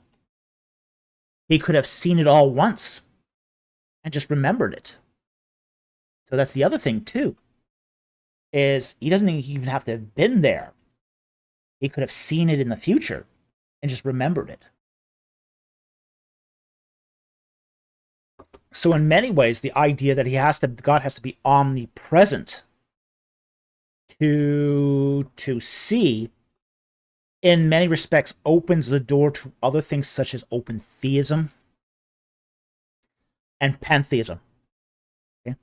Because one of the things about omnipresence that's a bit troubling is that it does open up the doorway to pantheism, panentheism, and essentially the idea that God is present but is unable to. It deconstructs God. It essentially deconstructs God. See, one of the things, and William Lane Craig pointed this out in an article, that if you have pantheism, if you have omnipresence, omnipresence collapses into pantheism, where eventually the created being becomes inseparable from the creator. And that ends up being very problematic. On the other hand, if you have transcendence, where God is separate from creation, even if he is involved in his creation to some extent, then that view of God collapses into monotheism. So, so there is a real difference between God just knowing everything and being all powerful, and say multi-present. There's God being multi-present, and that's no problem for transcendence. And being, say, immanent and omnipresent.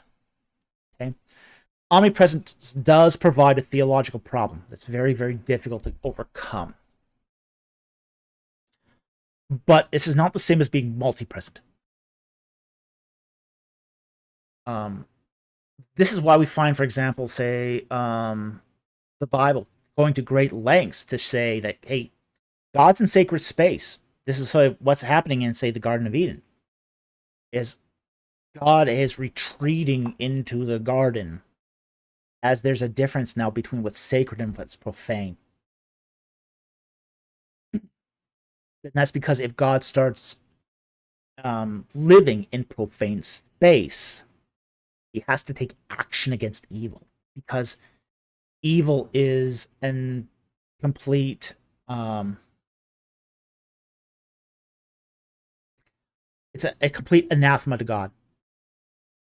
God cannot coexist in the presence of evil. He has to take action.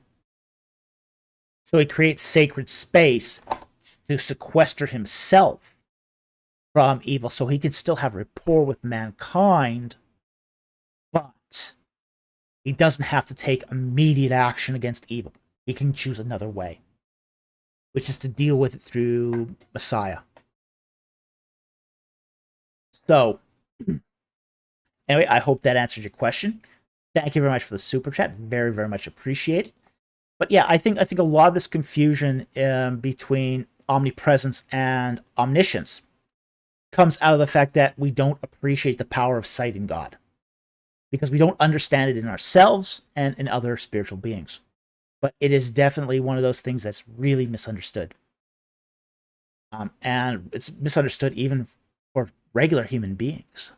So anyway, thank you very much for the super chat. Very much appreciated.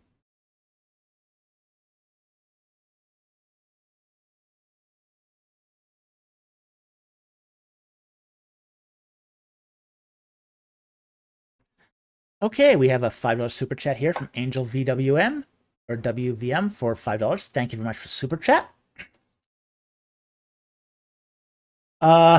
Could you help me please to understand verses like Judges 17:70, where a man is said to be of the family of Judah, but he is a Levite? Two different tribes. Yes, okay. This one I am familiar with. So let's pull that one up. Judges 17:7.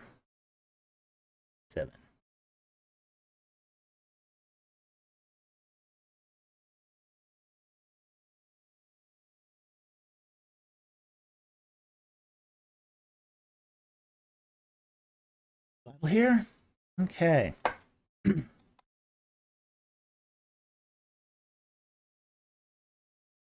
get through.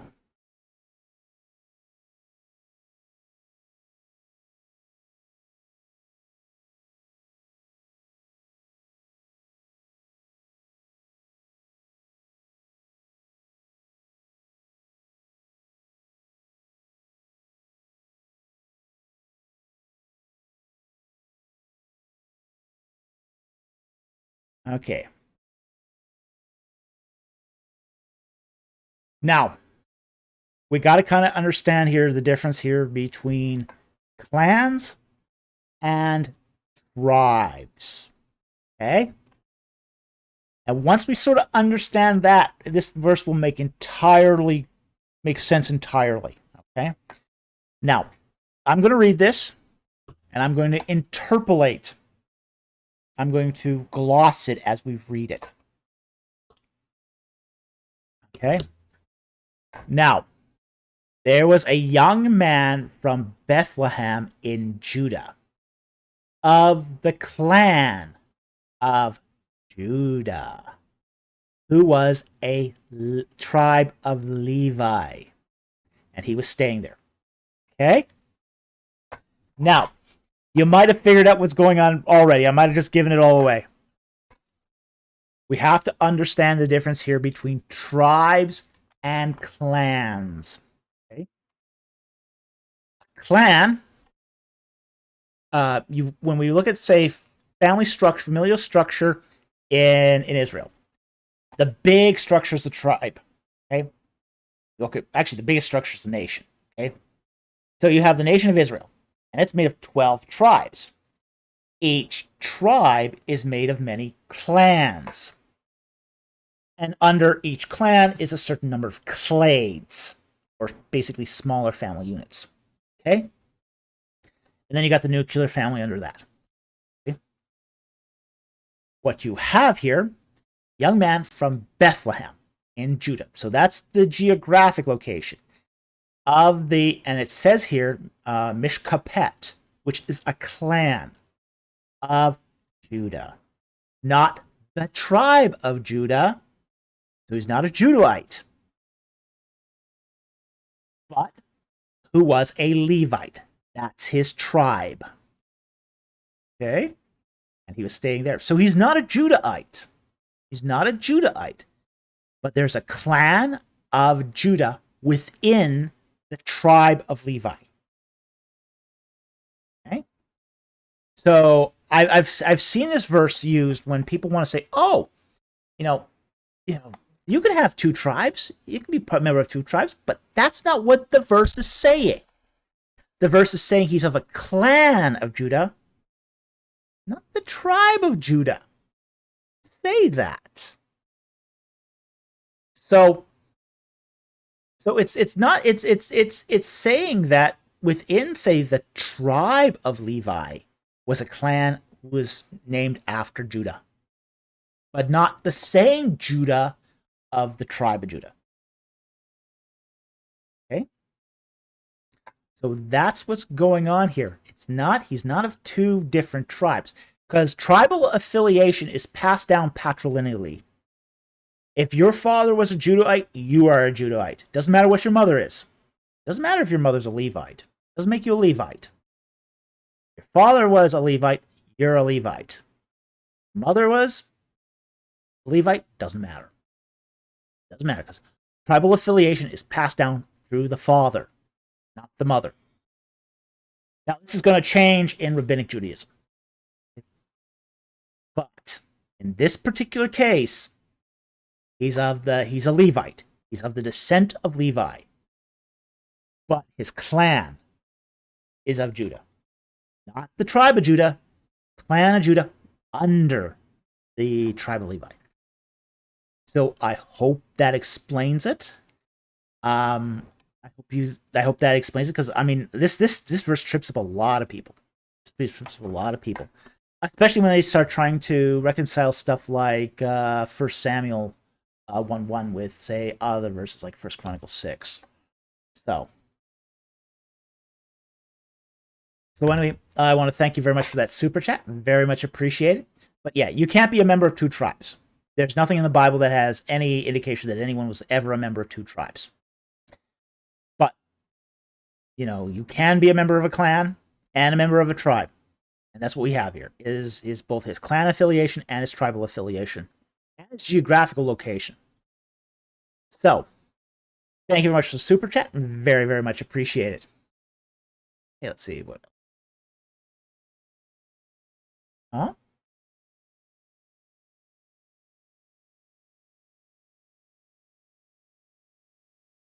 You can rein it in if you want.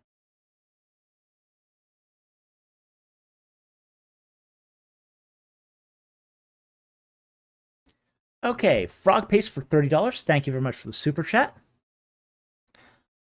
Genesis 10:6, 13 to 14. Do you think that this is true beginning of Egypt, possibly a clan? Any mention of these names in Egyptian history and genealogy? All right, let's pull it up and let's find out.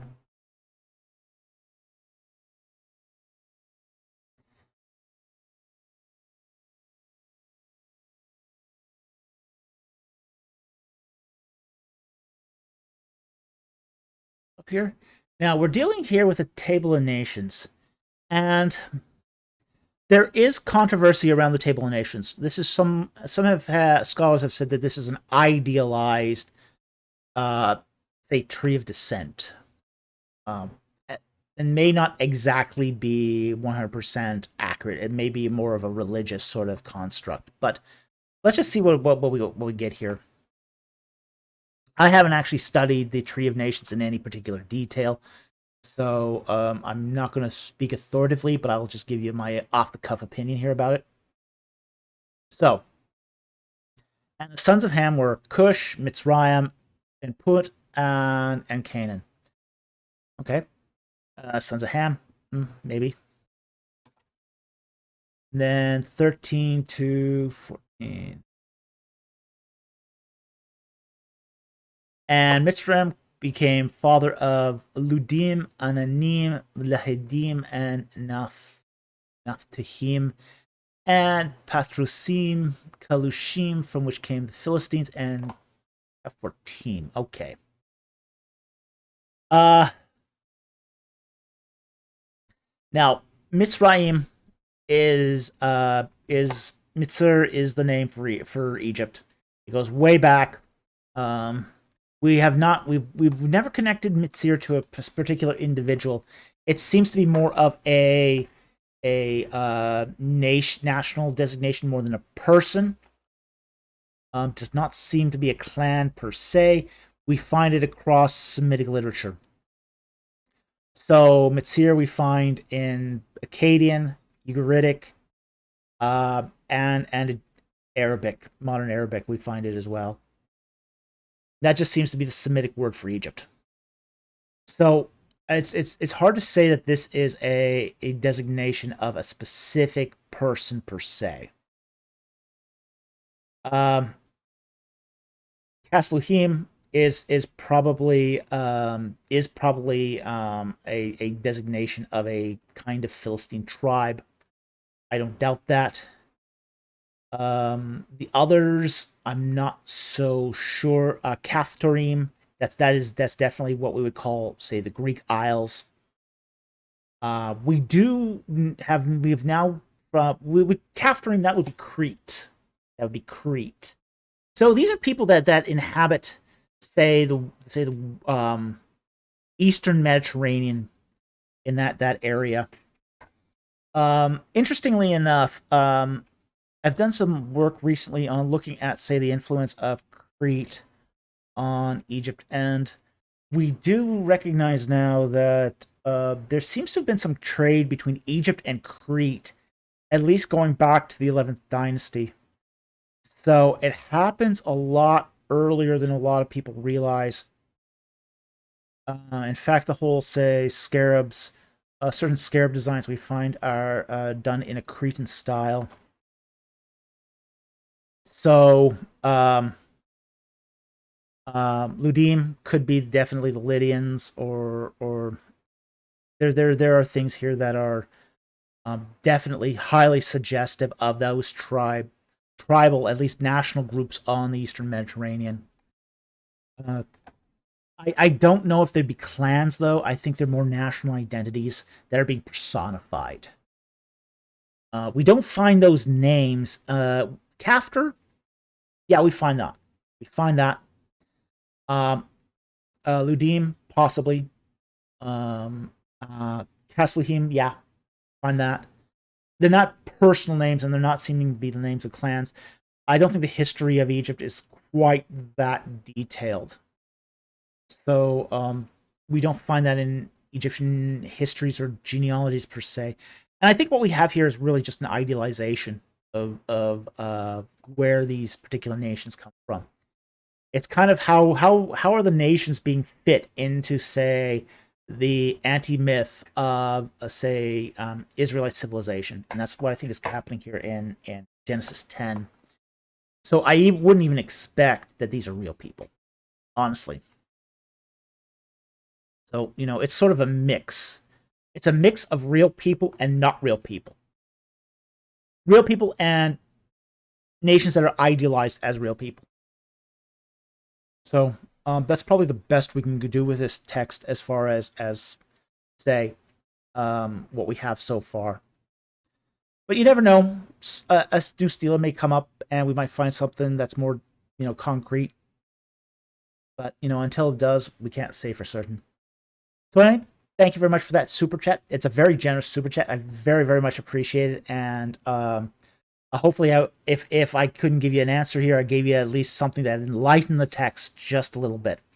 So thank you very much for the super chat. I very, very much appreciate it.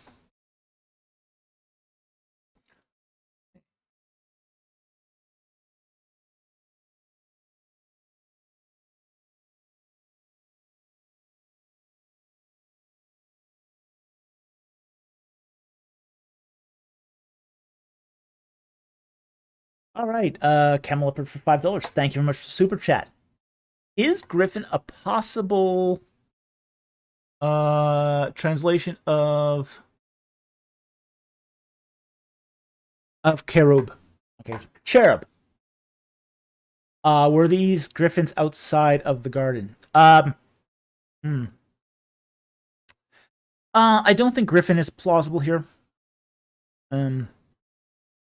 The fact is that when we look at, say, a late bronze idealization of cherubim or cherub, we do seem that, I mean, the image of cherubim does change over time, and let's be honest about that. The image that you're going to see in like the late Bronze Age for cherubim is going to be very different than what happens in the Iron Age. In the late Bronze Age, you are going to get goddesses with outstretched wings, essentially, and they're humaniform. They're not the same as the Sphinx, so they're not like royal Sphinx, okay? And I think there used to be, at least among archaeologists, the idea that the royal Sphinx you see on the side of, say, certain thrones, like you find at the Megiddo ivories, etc., those were cherubim. It seems to be now more these days that, say, in the late Bronze Age, that they were more like winged goddesses. Now, that's going to change. That is going to change. By the Iron Age, you're going to start seeing cherubim sort of mutate. They're gonna be multi-winged and then multi-headed when we get into the Neo-Assyrian period. The Babylonian and Mesopotamian perspective on, say, cherubim is going to be like four-headed beasts with like 6 wings. So it is a iconographic form that changes dramatically over time. But I don't think the Griffin is a good comparator. Especially if you know what a Griffin is, which is essentially the head of an eagle, body of a lion, and wings of an eagle. Now, interestingly enough, That's a female griffin. Okay, a male griffin doesn't have wings. A male griffin actually has spikes on his back and the spots of a leopard. Okay, uh, it was very interesting. I used to be very much into heraldry, coats of arms, that sort of thing. And when I was in England once, and we were walking by this shop, and a friend of mine points up at a coat of arms. I says, "What's that weird thing up there? What's that weird animal up there?" I said, "Oh, that's a male griffin. That's a male griffin. It was, it had the head of a bird. The spots on the of a multicolored spotted leopard body and spikes out of its back." So it was very, very interesting to see this. It was very interesting to see this because you don't see many examples of male griffins in heraldry. So, very interesting. It was fascinating to see this. But I wouldn't use the griffin here as an analog for a cherubim. They are very different. They are very different. They have very different, say, mythological roots. So, I don't think it's a plausible translation. I just translate this as cherubim. Leave it at that.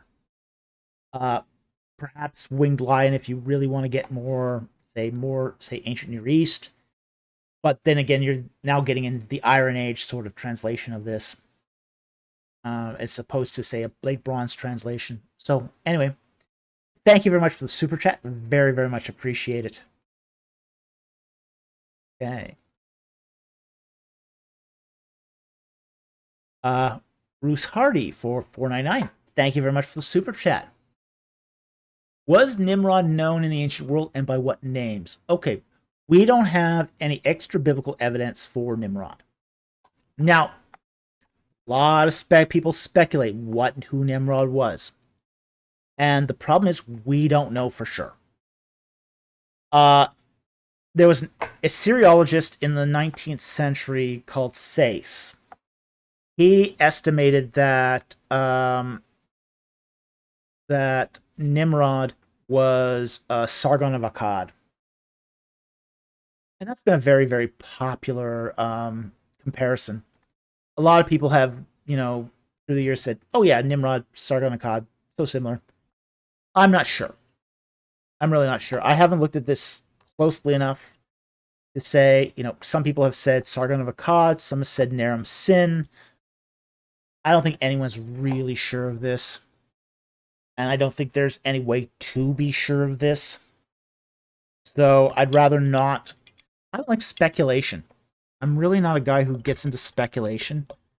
I like to. There are times I do speculate. Don't get me wrong about that. I do speculate sometimes. But I want to have a basis for my speculation. So when I look at something like this, and I go, okay, well, yeah, maybe, maybe not. I get very uncomfortable when at least I don't have at least a foundation for my speculation. So I don't know. I'm gonna have to look into this much more before I can comment on this, and I haven't done the work, essentially. So, I'm going to thank you for the super chat. I really appreciate the super chat. It is a good chat question. It has been one that has been asked before. I just haven't had the time to look into this, and I do need to look into this because I do get asked this enough, and I should have an opinion on it, but I just haven't done it yet. Quite frankly, people ask me a lot of questions, and I have been very busy, so I can't research as much as I'd love to do. So I want to thank you very much for the super chat. I very, very much appreciate it. I'm going to say right now, I don't know. So thank you very much and very much appreciate it.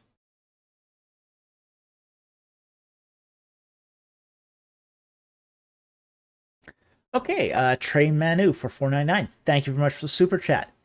Hello, any source recommendations on studying slavery in the Old Testament? This topic is often brought up as an objection against ethics of the Bible. Okay. I don't have a lot of great sources for you here. I know it is. I mean, it's like Josh Bowen's favorite topic. It's also a topic that is it's a precise specialization. I know Michael Brown is very, very big on this topic. I don't know if he's published on this, but he,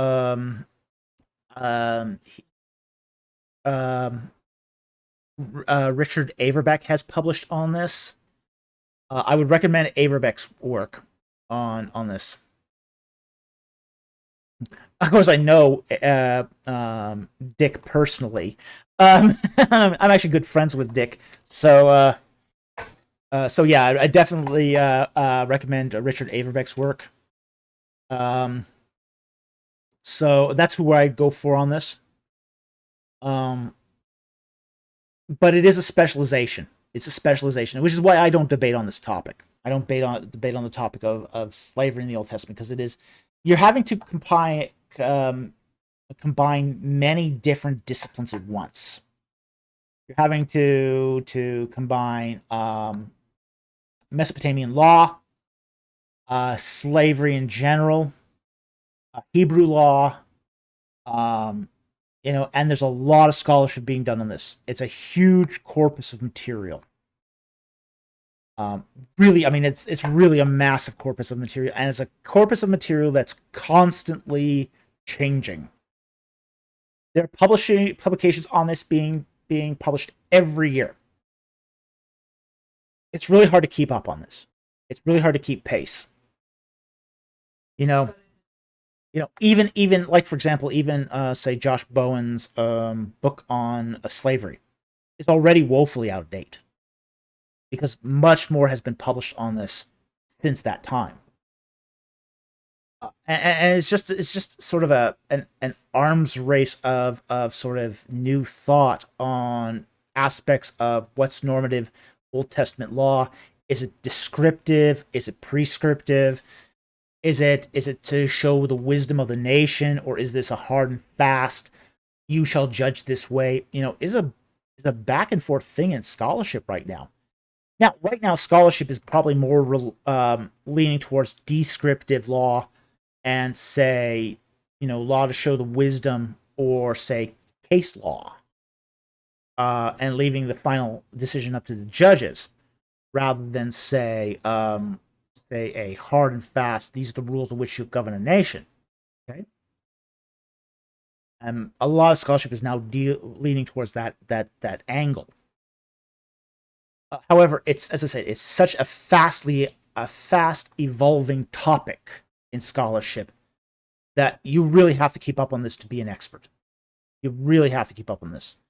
So, in summary, I would recommend, if Michael Brown has anything on this, might want to look at that. If look at Richard Averbeck's works, and that's about all I can give you on this, because I focus on other aspects of the Old Testament, and you as a scholar, you kind of have to sort of pick your battles. You pick your battles. Yeah. I mean, you have to pick your battles here as to what you focus on as a scholar. You can't know every topic equally well. In my case, I focus really on Exodus, and I find it's hard enough to keep up on that. So if I did slavery as well, I would have to divide my attention from that. So that's why I am not exact. I've sort of chosen to stay out of the sort of the slavery thing, because I picked my own controversial topic here, that really sort of consumes my time. So anyway, thank you very much for the super chat. I very much appreciate it.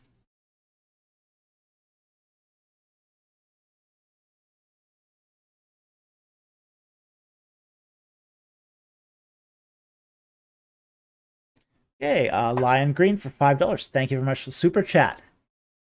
Which text is older, the story of the flood in Genesis or Ibn story in the Epic of Gilgamesh? Okay. Gilgamesh is very old. I believe the Epic of Gilgamesh is actually old. Okay, now that's just off the top of my head. I believe that is 3rd millennium. But the story of the flood in Genesis is probably older than most scholars realize too. I think, from what I can tell, that everything in the book of Genesis was put to pen. At least the source documents were put to pen in, say, the 13th century BC. Sorry, not the 13th century.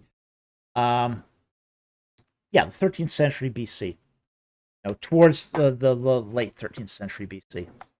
Okay, and there might have been some, say, editing later on, at least up to the point of at least the kings. But most of, say, the source documents were written in the 13th century. Now, just because the Epic of Gilgamesh may be older than, say, the flood story in Genesis, doesn't mean that they're actually, that there's intertextuality there. Now, there could be. There's a lot of, say, stories of floods in the ancient Near East, as is everywhere else, actually.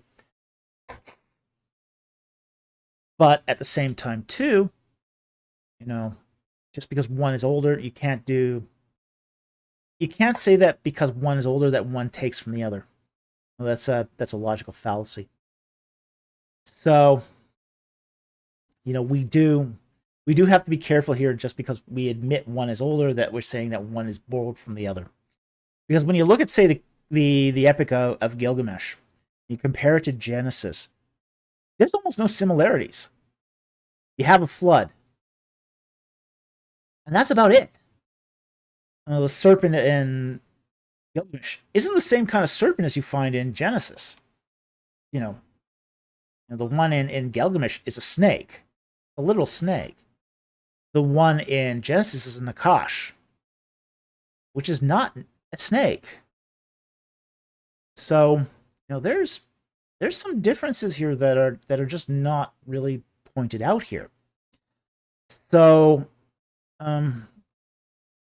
anyway, that's sort of the long and short of your question is Gilgamesh is probably older, but it doesn't necessarily have. It's not Genesis is not necessarily copying from Gilgamesh. It might be responding to Gilgamesh. It's possible. Intertextuality could be an issue here, but it's not copying either. So anyway, thank you very much for the super chat. Very much appreciated. Okay.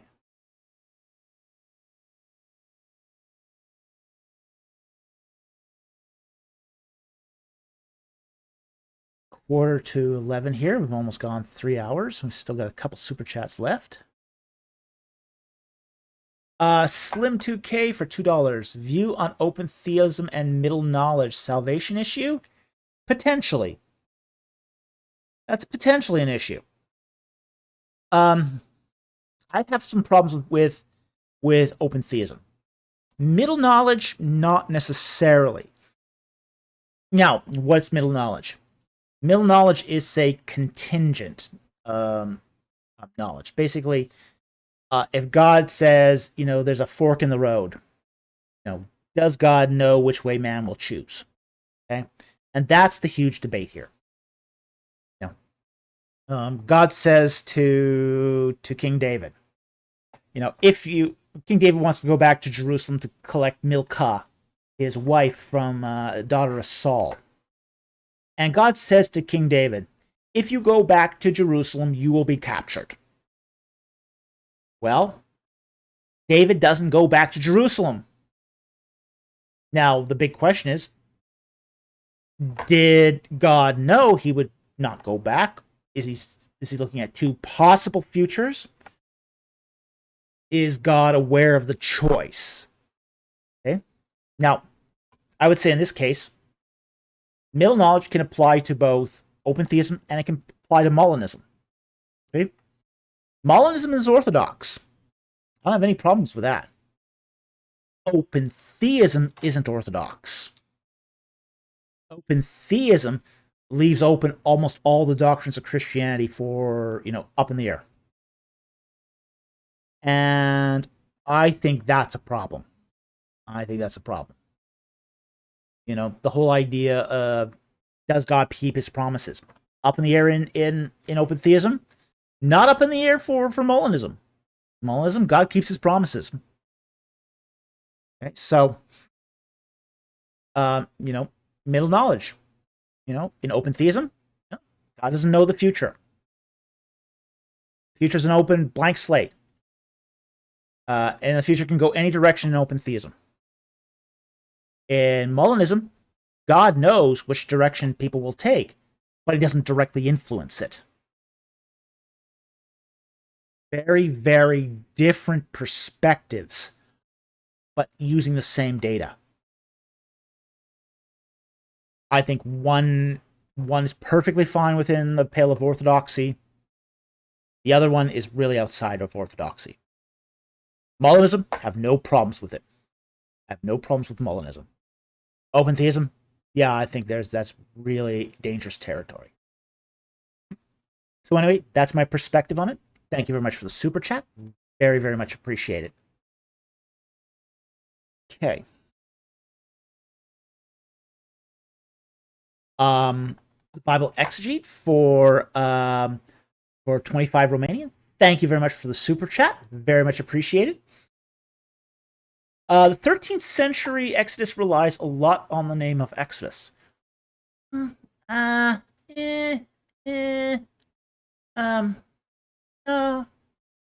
and no.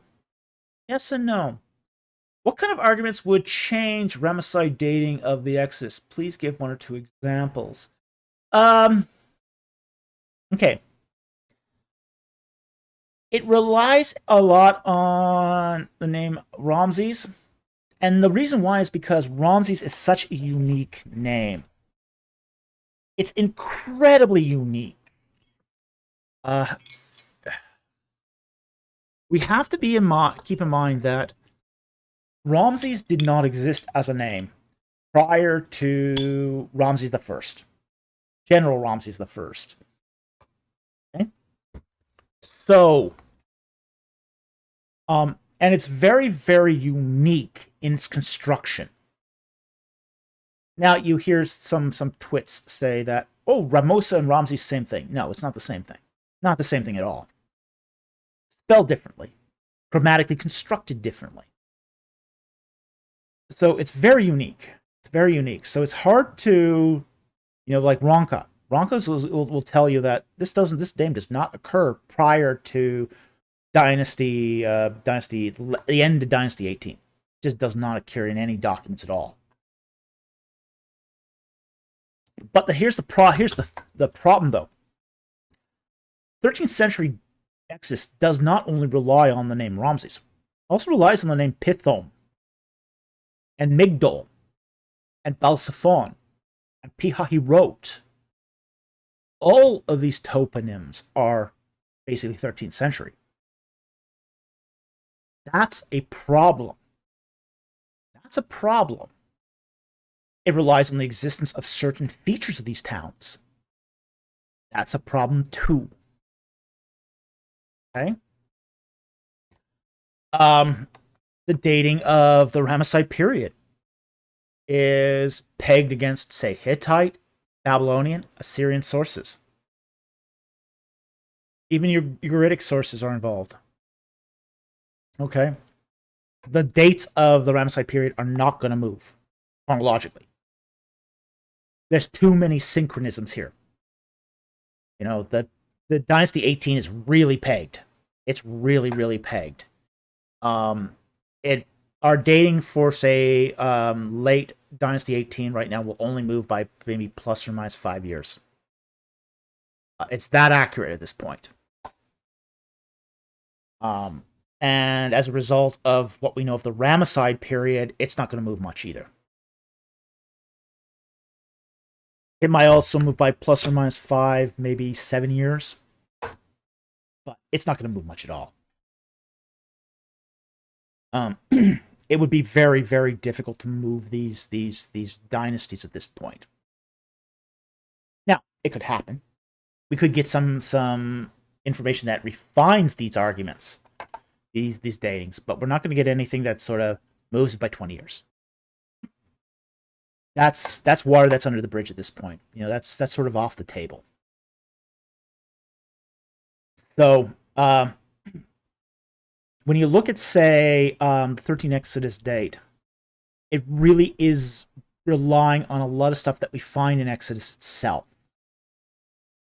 And that's going to be really problematic if you try to move it, shift it out of that 13th century context. It also relies on other things, too. It also relies on, say, the destruction of Hatzor, and the destruction of the latest finds we find at Jericho. It's going to rely a lot on, say, the rise of 12th century Israelite culture in Israel, which frankly everyone right now agrees on. I mean, that's one thing that we find is that it doesn't matter if you're talking to a maximalist, minimalist, Deaver, Finkelstein. Everyone sort of agrees that, you know, in the late 12th, yeah, everyone agrees. I mean, that the beginning of Israelite settlements in Canaan, you know, is at the end of the 12th, beginning of, or sorry, the end of the 13th, beginning of the 12th century. You know, everyone agrees on this. The only thing we're disagreeing on right now is where did the Israelites come from that started that those settlements. That's what we're fighting over now. Now, that's going to be a real problem if you're a 15th century Exodus supporter, because you're going to have this huge hiatus between, you know, when you have a 200-year hiatus of when they entered the land and when they're putting up the first settlements. You know, and at this point, they're just sort of, they're defying all logic at this point.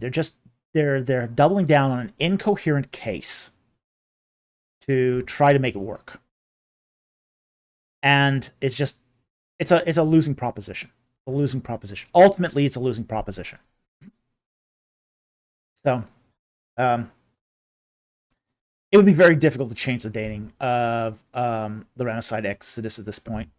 You know, yeah, it could shift a little bit. I don't think it'll shift by much. The fact is, you have to have Israel in Canaan by 1217.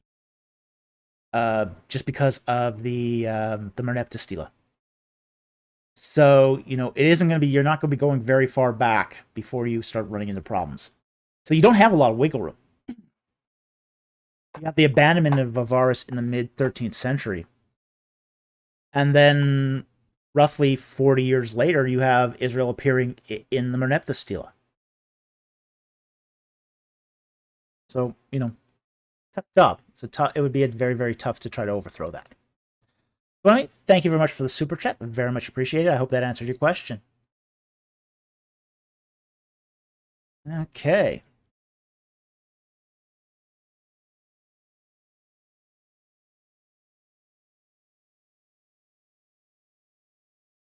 Okay, I think we are down to our last super chat here. Lynn Green for $5. Thank you very much for the super chat. Is the Bible's concept of sin, ritual cleanliness unique? To my knowledge, such a concept doesn't exist in other traditions.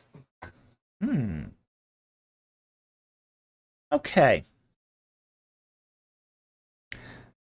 Sin is a very tricky concept.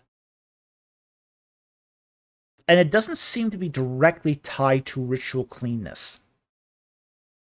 Now, if you are ritually unclean and you do an act that violates sacred space, that could be seen as sin across a variety of different faith traditions, not just Israelite.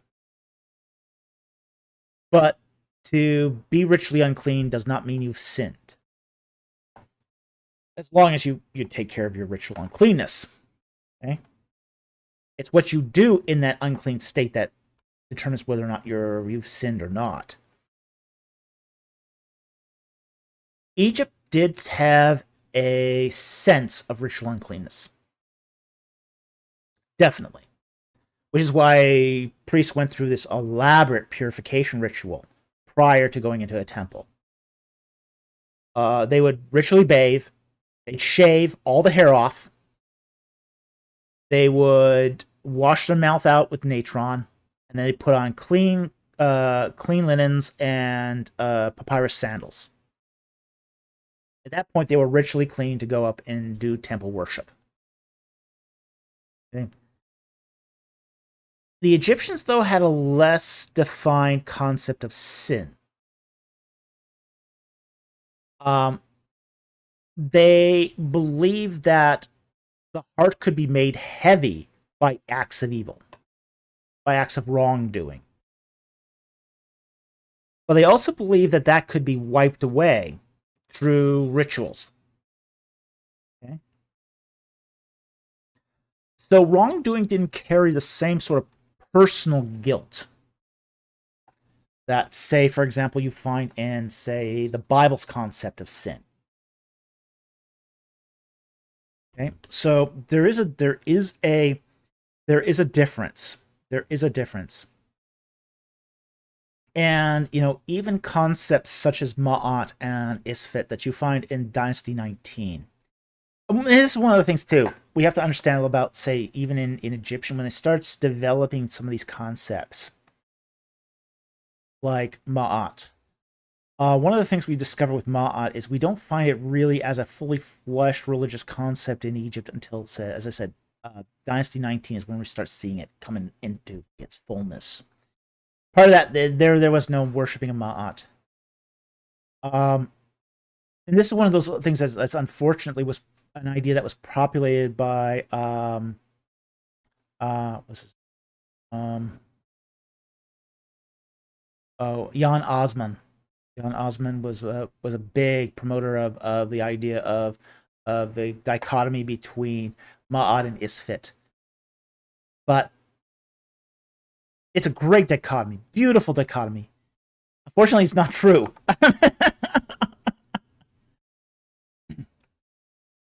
It's great theory. Doesn't stand up to scrutiny, but great theory. Yeah, it just wasn't seen as being sort of this. I mean, he had this great theory, you know, that Ma'at, balance, order. You know, you had to have this balance and order, and the opposite of it was chaos and Isfet, and yeah, you don't find that in any of the literature. Not until Dynasty 19. And really, Isfet long trails after it. You don't even find Isfet in the literature until the late period. Really. You know, Ma'at stood on its own without any of its counterbalance until the late period.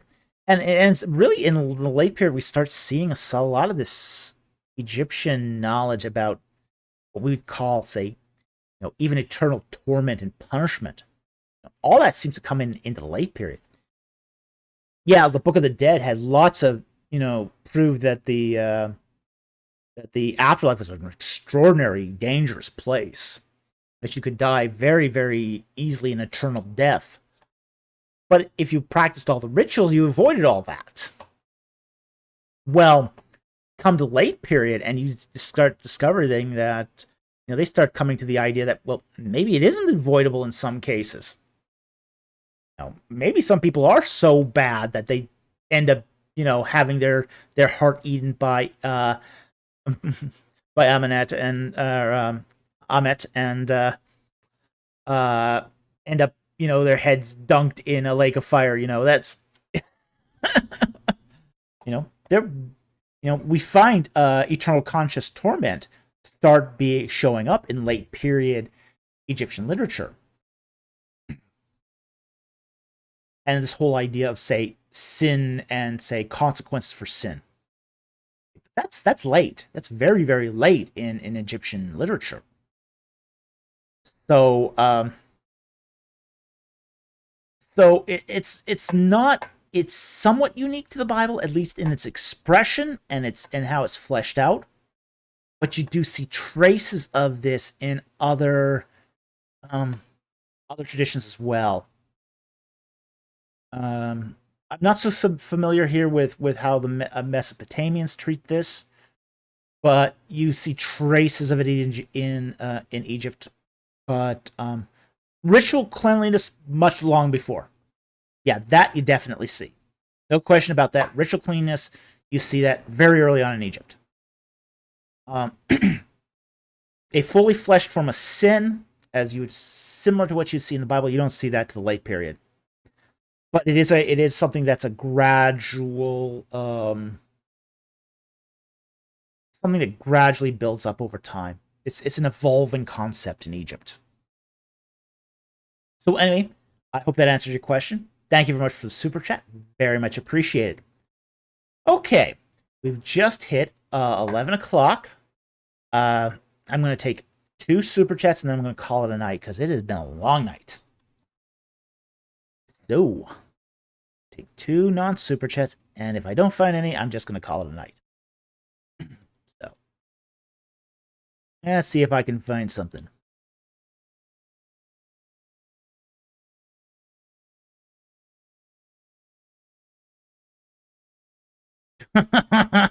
Oh, man.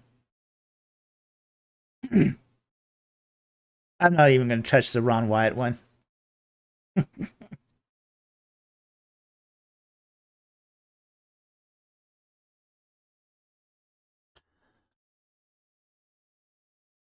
Let's have a see if I can see that Q and a colon.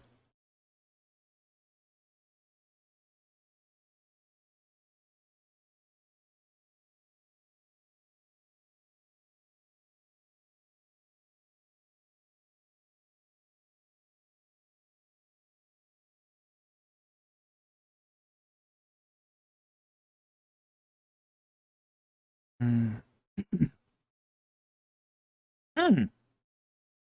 Okay. I'll take the brick creation one. Here. Does the Hezekiah seal have the sun deity on it and the Ankh? Yes, it does. It has what's called the Wadjet disk, which is a solar disk with 2 wings, and attached to that are 2 Ankhs. So yes, it does have Egyptian symbolism on his seal. Now, does that mean they were worshiping the Wadjet and Egyptian deities? No, it doesn't. These religious symbols were ubiquitous. They were everywhere across the ancient Near East. They're basically taking the symbols of Egypt and basically worshiping Yahweh. So, we do find this in a lot of places. So it's not unusual for Israelites to use Egyptian symbolism. So, but it is definitely true that the Hezekiah seal does have the Wadjet disk with Ankhs. So that's a yes. So thank you very much for that question. Okay.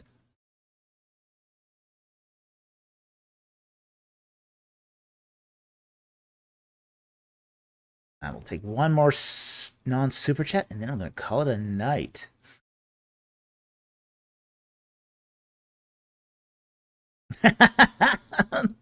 He wants to know more about historical strategy but I'd like to know more about the Wookiees in Egypt. Wouldn't we all? They were mummified, just all their hair fell out. Yeah.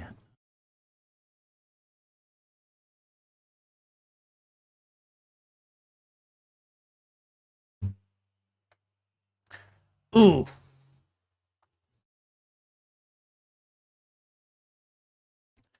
Ooh. I'm going to give this one a freebie. Just because I like the question. Saint Roman Gaming. Good evening, Dr. Falk. I'll be streaming, so which of these rifles do you want me to use? Springfield, Mosin Nagant, or Lee Enfield? I prefer the Mosin Nagant. Okay, I prefer the Mosin Nagant. A classic World War rifle is always gonna, get me in the heart. I don't like the Lee Enfields. Too prone to mechanical failure, and the Springfields. Not this roll, but the Mosin Nagant, yeah, classic rifle there. So that's a freebie. Okay.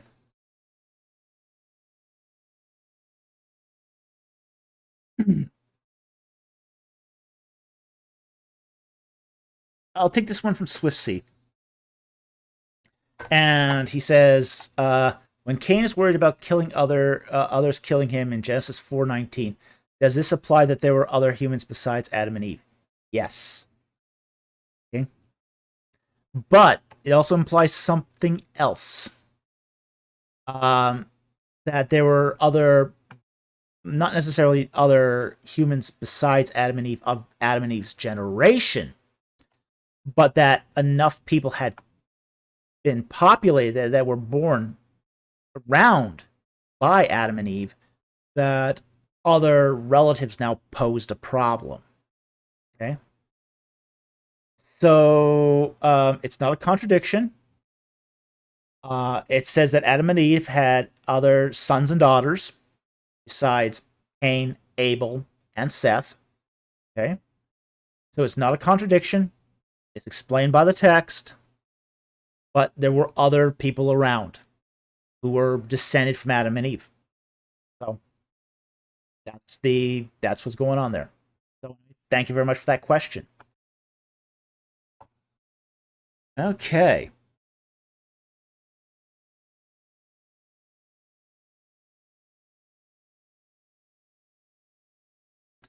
What's the takeaway says?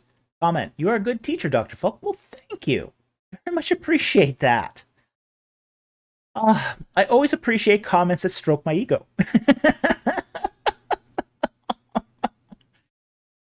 Soon my head will splat and fill the entire screen.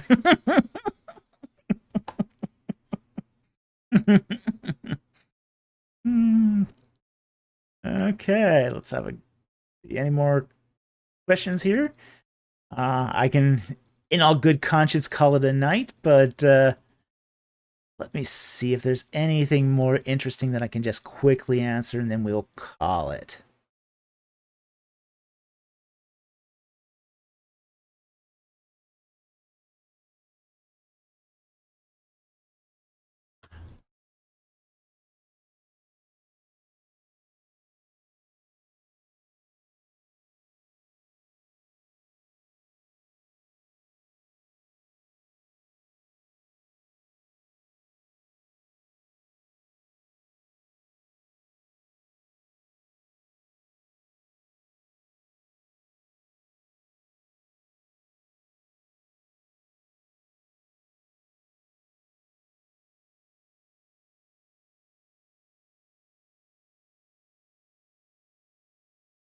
Getting pretty close to the beginning here, so it looks like we're probably going to call it a night. I don't see anything here that catches my interest immediately. And we have done our 2 promised super chats or non-super chats.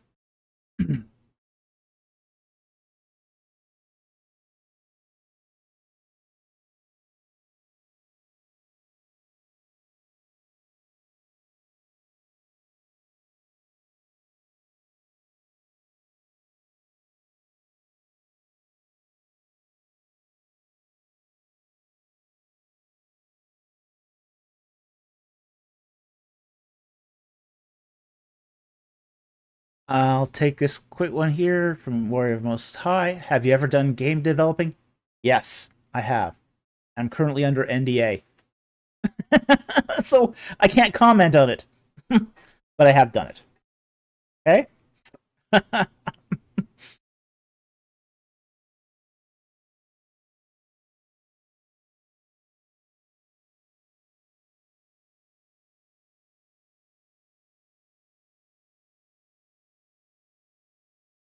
I am actually going to end on this comment.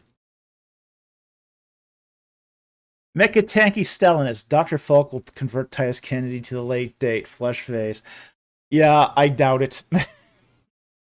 I don't think anyone's expecting to convince anyone else here. There's just so much that's in this debate that's tied up in, say, recent traditions, and by recent I mean about 100-year-old traditions. But the problem with traditions is they can seem like they've been around forever, even though they haven't been. They're very recent in time, but they have such emotional sway over people. Well, people will defend their traditions over the Bible itself, and it's an emotional thing. It's an emotional thing, and you just can't get around it. So I don't think anyone's expecting. I don't think Titus is expecting to convert me. I don't think I'm expecting to convert him. I think what we're expecting is to have a good conversation over this, and basically say, basically point out, strengths and weaknesses of the various positions. And I think if we can just have that conversation and just point out where is the strengths and weaknesses of each side, that'll be enough. If we've done that well, then people can decide that themselves, which makes more sense to them. And I think if we do that, that's a worthwhile endeavor. I hate debates. I even hate having adversarial conversations. But if we can just have that conversation over, okay, the evidence, let's talk the evidence. This is why I also agreed to it too. At least, Titus has a PhD. At least he knows the rules of the debate, and at least he has some idea of the scope of the evidence. And if you've got an idea of the scope of the evidence, you can start then focusing on the various, say, fine points of the evidence. And that's what I'm really actually looking forward to, is being able to talk over the fine points of the evidence with him. So that's going to be the last comment of the night. I want to thank everyone who joined us tonight in the live stream. And I want to thank everyone who donated a super chat. I want to thank you so much. You guys really are supporting the channel. I want to thank our Patreon supporters. You guys are you help us keep our equipment running when it breaks, and we really, really appreciate that. We also want to thank our regular subscribers who watch our videos. When you watch our videos, when you put in a like, a dislike, and a comment, the algorithm notices this, and it distributes it to more people. And more people see it, we get more viewers, and, that ends up, adding to the momentum of the channel. So anyway, with that said, I want to thank you all for watching tonight. I want to thank you for the great question. We had a lot of great questions tonight. It was a blast. I want to thank you all for watching, and I will see you next time on Ancient Egypt and the Bible. Have a good night, everyone.